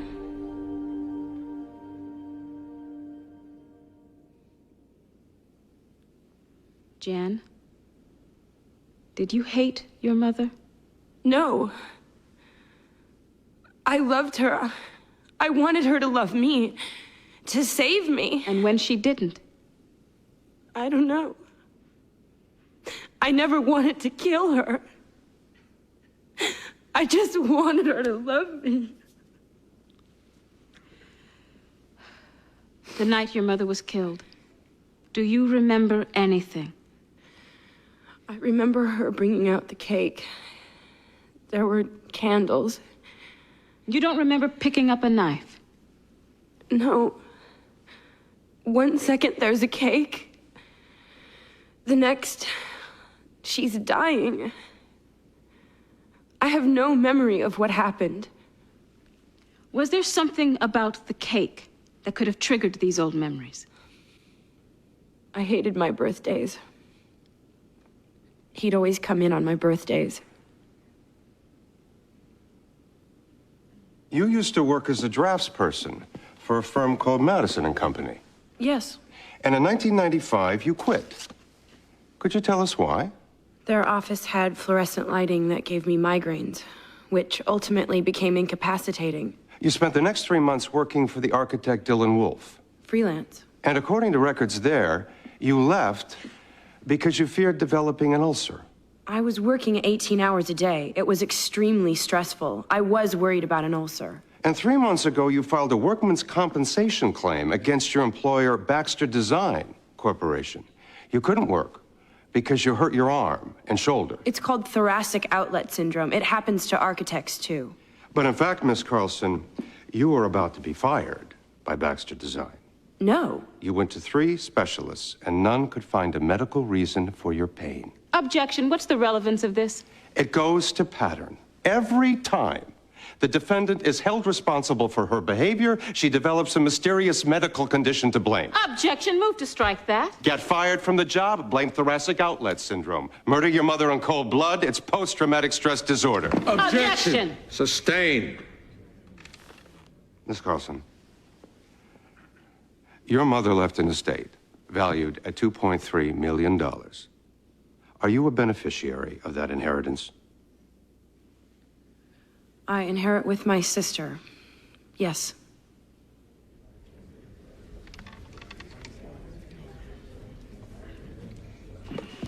It's all consistent with abuse survivors, ulcers, migraines. I say we recall Dr. Starger. It won't matter. It looks like she's making excuses. What about her pediatrician? Her pediatrician. We gotta show abuse occurred. We still But he haven't... never reported anything. Because they didn't in those days. But there's evidence of symptoms in her medical records. Look, she has urinary infections, weight loss. Those symptoms don't conclude abuse, and the pediatrician will just testify he didn't see anything to report. Excuse me, Miss Washington. My name is Stephen Hatfield. I'm Brianna's husband. She's your client's sister. Yes, I know. How can I help you? Well, I'm not very comfortable coming to you like this, but I understand that Brianna testified that her father never abused her. Yes? I believe that to be a lie.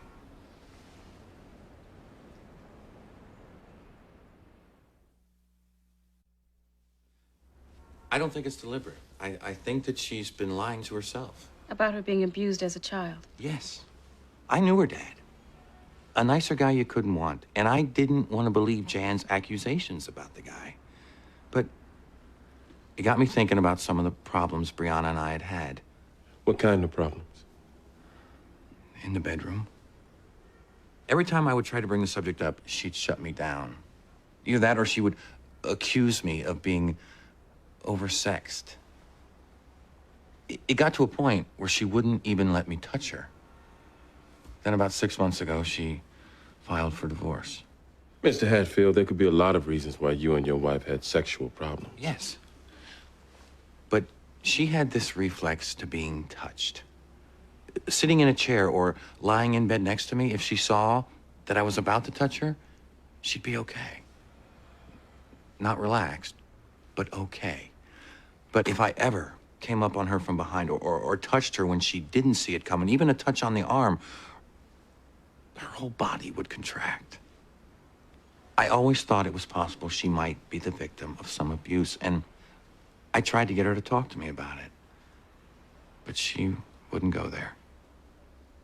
He's lying. He's trying to get back at me or something. What motive would he have to make this up? I don't know. But he's lying. It never happened. Brianna, did it? No, Jan, he's lying. Brianna? Jan, you know Stephen. He's got to find blame for everything. This is just his way of saying that the marriage failed because of me. You know Stephen. I don't believe her. I believe her, but maybe she's repressed it. What if you hypnotized her? Could that bring out... Doesn't sound like she wants to be treated, and if so, I certainly can't force her. But we can force her to testify. Well, what good would that do? She would just deny it. How convincing did you just find her? I don't want you to be brutalizing my sister. Jan, her testimony stands to convict you. She had to testify. She was subpoenaed. It doesn't matter. What she said was damaging. Plus, this is no time to be protecting her. We gotta recall her. And do what? Whatever we can.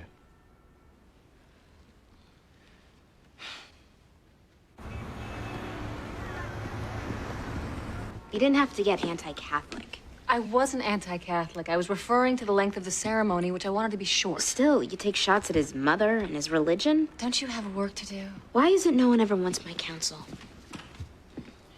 Lindsay, in my office. No. Excuse me? I said no. This is a personal matter. You don't order me around on personal matters. That's what you need to get, Bobby. Well, you want to talk about a personal matter in front of everybody else? No, but I don't want to be ordered. Why don't we pick a neutral... Stay out of this. I'd love to. Tell me where's a good spot. Jimmy, shut up. You think you're funny? Hey, don't jump on him. You stay out of it too, Eleanor. Look, we don't want to be in it, so take this to another room. I tried to. Yeah, but you ordered her. Quiet! By the way, I'm leaving. Oh, there's a mature response. Just leave. Do you know what the expression loss of consortium means? I suppose. Your husband, Stephen Hatfield, claims your marriage failed because of loss of consortium. You wouldn't have sex with him. Is that true? No, it isn't. In the 3 years since your father died, about how often did you have sex with your husband? Do I have to answer these questions? I'm sorry, you do. How often? I don't know, every few weeks? Objection. What I am relevance trying is to there? establish a history of sexual dysfunction. It isn't true. I understand you don't want to believe it. I don't want to believe it, counselor, because it isn't true. Do you consider your sister to be an honest person, Brianna? Yes. Ever known her to lie? No, except for this. This being her claim that she was sexually abused by your father. Yes. And why would she lie about this? I have no idea. No motive to your knowledge. No. Did you ever think, well, maybe it happened? No. It ever happened to you? No. He never opened your door and came into your room? No, he didn't. He never crawled into your bed? No! Because if he did, and you never said anything, I guess you'd feel a little responsible for him moving on to your younger sister. He never did that. Did what, come into your room or Jan's? Either. It never happened. You know for a fact it didn't happen with Jan. Now, how do you know that for a fact? I don't believe that it happened. So it's possible? No, it's not possible. So you know for a fact again? I know for a certainty. And that's different than for a fact? Your Honor. All right, Mr. Young. Miss Hatfield, previously you testified that when your mother and Jan started to argue, you fled the house. Why? I just didn't want to hear them fighting. So you didn't want to stay in the house and listen to talk about your father sexually abusing Jan? That's right. So you just ran out of the house, didn't want to deal with it? No. Do you love your sister Jan? Of course I do. Somebody you love claims she was sexually abused and you don't even want to talk about it. You run from the discussion. I don't believe she was sexually abused. Well, did you ever counsel her to get help?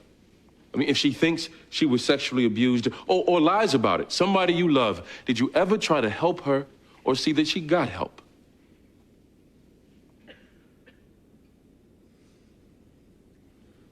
No. Truth is, you didn't want to go near this subject, did you, Brianna? You had to run out of this room every time it happened because he touched you. No, he didn't. Just like you want to run out of the room now. He never touched me. She's on trial for murder here, and you're going to let her go down just like you let him go into her room. Stop it! Why can't you admit it happened? Why didn't you make him Carlson, stop? You sit down. made Daddy stop. Enough. I didn't have to feel alone. You gave your sister to him, Brianna. No, I didn't. You gave her to Young. him. I didn't do anything. Let him crawl into her Mr. bed just Young. the way he crawled into Get yours. away from me!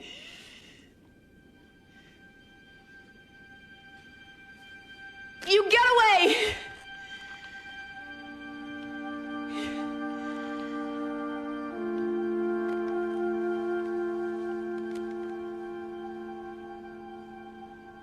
Look at your sister, Brianna.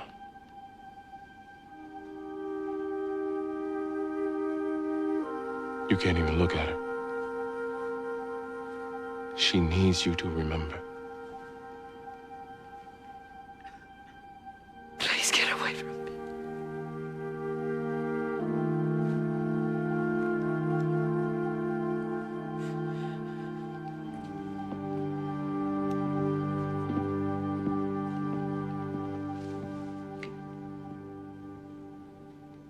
It's a dress. Exactly. So what's the big deal about me wearing it? Well, that's my question. What's the big deal to you about wearing it when you know how important it is to me? Why the hell isn't it important to you how I feel on my wedding day? Did you ever stop to consider that, Bobby, that it's my day too, or is it only your day? Like it's only your marriage? What's that supposed to mean? It means that you don't look at this like a partnership, or if you do, you consider yourself a senior partner. Well, if it's going to be that, Bobby. Lindsay, what is wrong with you? What's wrong with me? Yes, you're acting like a crazy person. I mean, is this just stress? Don't lay this on stress or PMS Look, I'm or just whatever trying to the talk label to that you, you want and you're to hang on to screaming at justify. me. I hate the way you propose to me.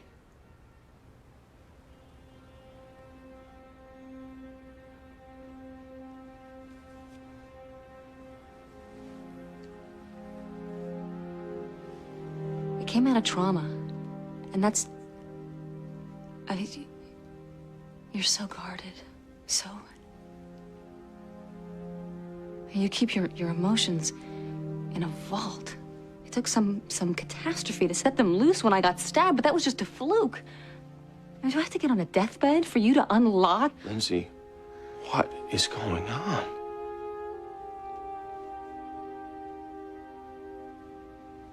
When you lost your mother, I don't know, it must have been some kind of pain. And from what I gather, you two...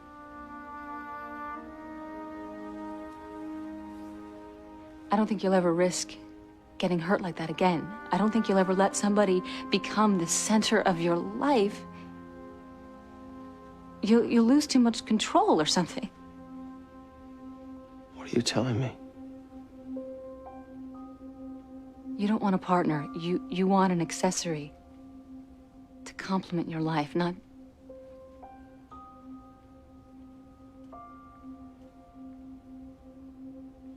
I don't want in on that. I don't want to end up marooned on your island.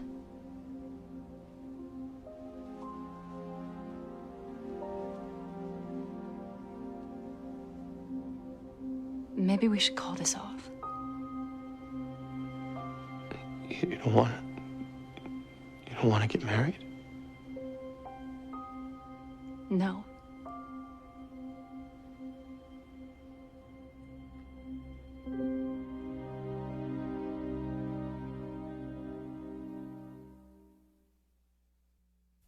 Imagine you're 9. It's your birthday. And your mother brings out your birthday cake and tells you to make a wish before you blow out the candles. Do you wish for a new bike? A doll you saw at a toy store?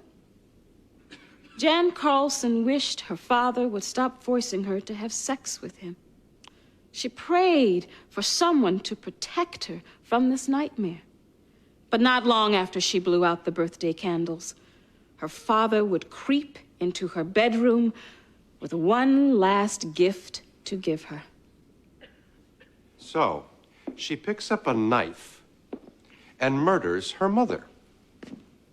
Not her father, the one who supposedly committed these horrific acts, her mother. And then trots out, hey, I was abused as a child, post-traumatic stress disorder. And that's a good one. We see all kinds of imaginative defenses these days. We have rape trauma syndrome, battered wives syndrome, steroid rage, Prozac defense. There are as many disorders as there are crimes these days, and they all amount to the same thing: escaping responsibility. This isn't something she invented. You heard the expert medical testimony. Jan Carlson's mind was gone that night. She was suddenly reliving an awful memory, a horrible memory of sexual abuse. You listened to Jan. You listened to Dr. Starger. And you listened to her sister Brianna, didn't you? The power of a mind to fight off a memory. For 3 years, Bernard Carlson entered Jan's room. For 3 years, her mother knew and did nothing. And on February 9th, Jan's mind, caught in that memory, just snapped. She snapped. And after snapping, she stands to inherit more than $1 million. She either did it for the money or she did it for revenge. Either way, it's murder one. Where's Bobby? He's in his office. Tell him I'm here. What are you gonna do? Who said it was your business? My friend, my business. What are you gonna do? Helen, she left me. There's nothing I can do. Listen to me. When you and I were dating, I got this sense that you had it all figured out, how life would be, how it should be. And when you found somebody who fit nicely into your little life plan, you'd get married. Now, I knew I would never be the one to just fill that slot. Thank you, Helen. I'm not interested Bobby, in... would you listen to me? I might not have another chance to interfere, okay? Lindsay's not gonna slide into any slot either. And your life might not fit her any better than your mother's dress. But if you love her, Helen, if you don't let go of me... Bobby, you want to spend the rest of your life alone? As much as I love her, she's not the one I'm worried about. She's the greatest woman I know. She'll find somebody, probably better than you. Thank you. But you're not gonna find anybody better than her. I know it, and you know it. Let her be your partner, Bobby. Not just because it's what she wants. Because it's what you need.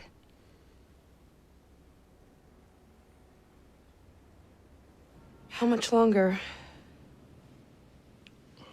We don't know. There's no way of telling.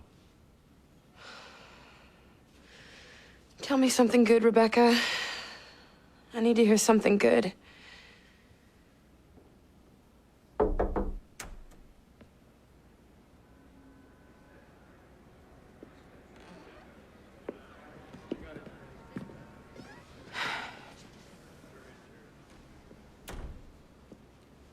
I'm sorry.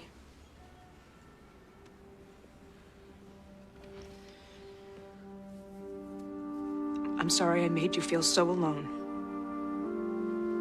Do you remember? I don't know, Jan. But I think I need someone to help me. You remember? I'm sorry, Jenny. Jerry's back.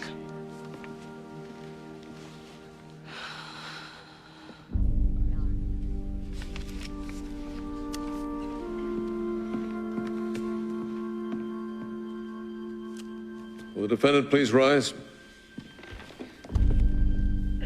Mr. Foreman, have you reached a verdict? We have, Your Honor. What say you? On the count 4-2-1-1-3, murder in the first degree, we, the jury, find the defendant, Jan Carlson, not guilty. On the count 4-2-1-1-4, murder in the second degree, we, the jury, find the defendant, Jan Carlson, not guilty. The defendant is released. The jury is dismissed to the thanks of the court. We are adjourned.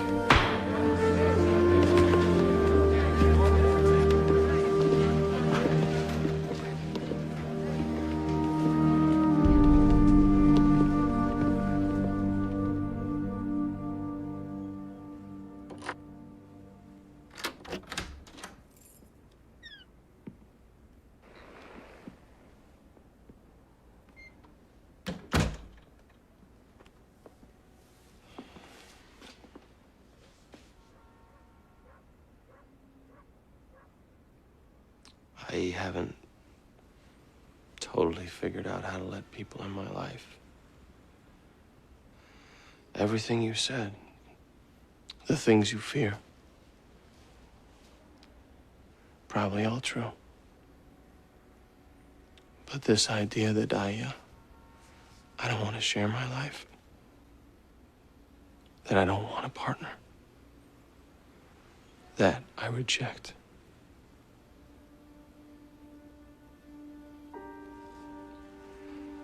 I love you, Lindsay. Whatever I have to do to convince you of that. To earn the right to go on loving you for the rest of my life. I'll do it.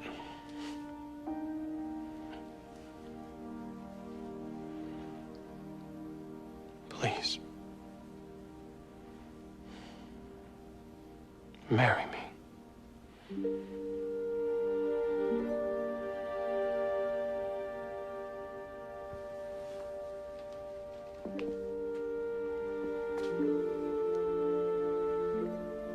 I won't wear that dress. Forget the dress.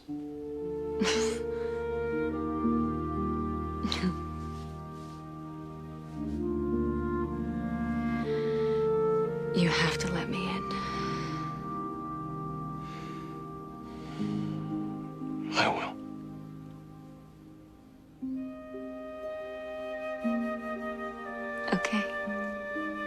Let's get married.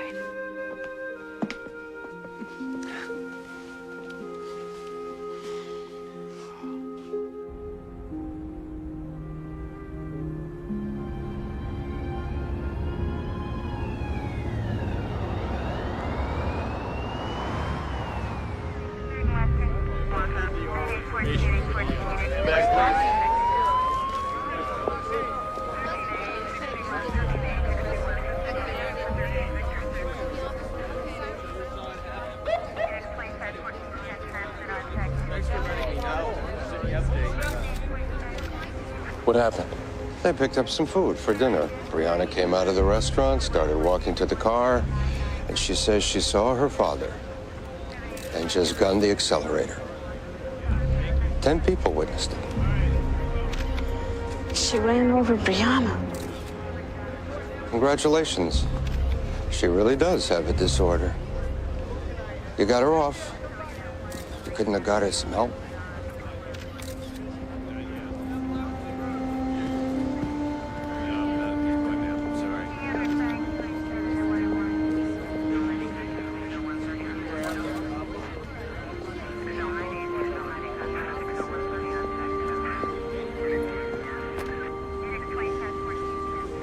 Jan? I don't remember. I saw him, then... Is it really Bree? Yeah. Is she gonna be okay? She's gonna be okay, right? Tell me something good, Rebecca. I need to hear something good. Tell me something good. Tell me something good.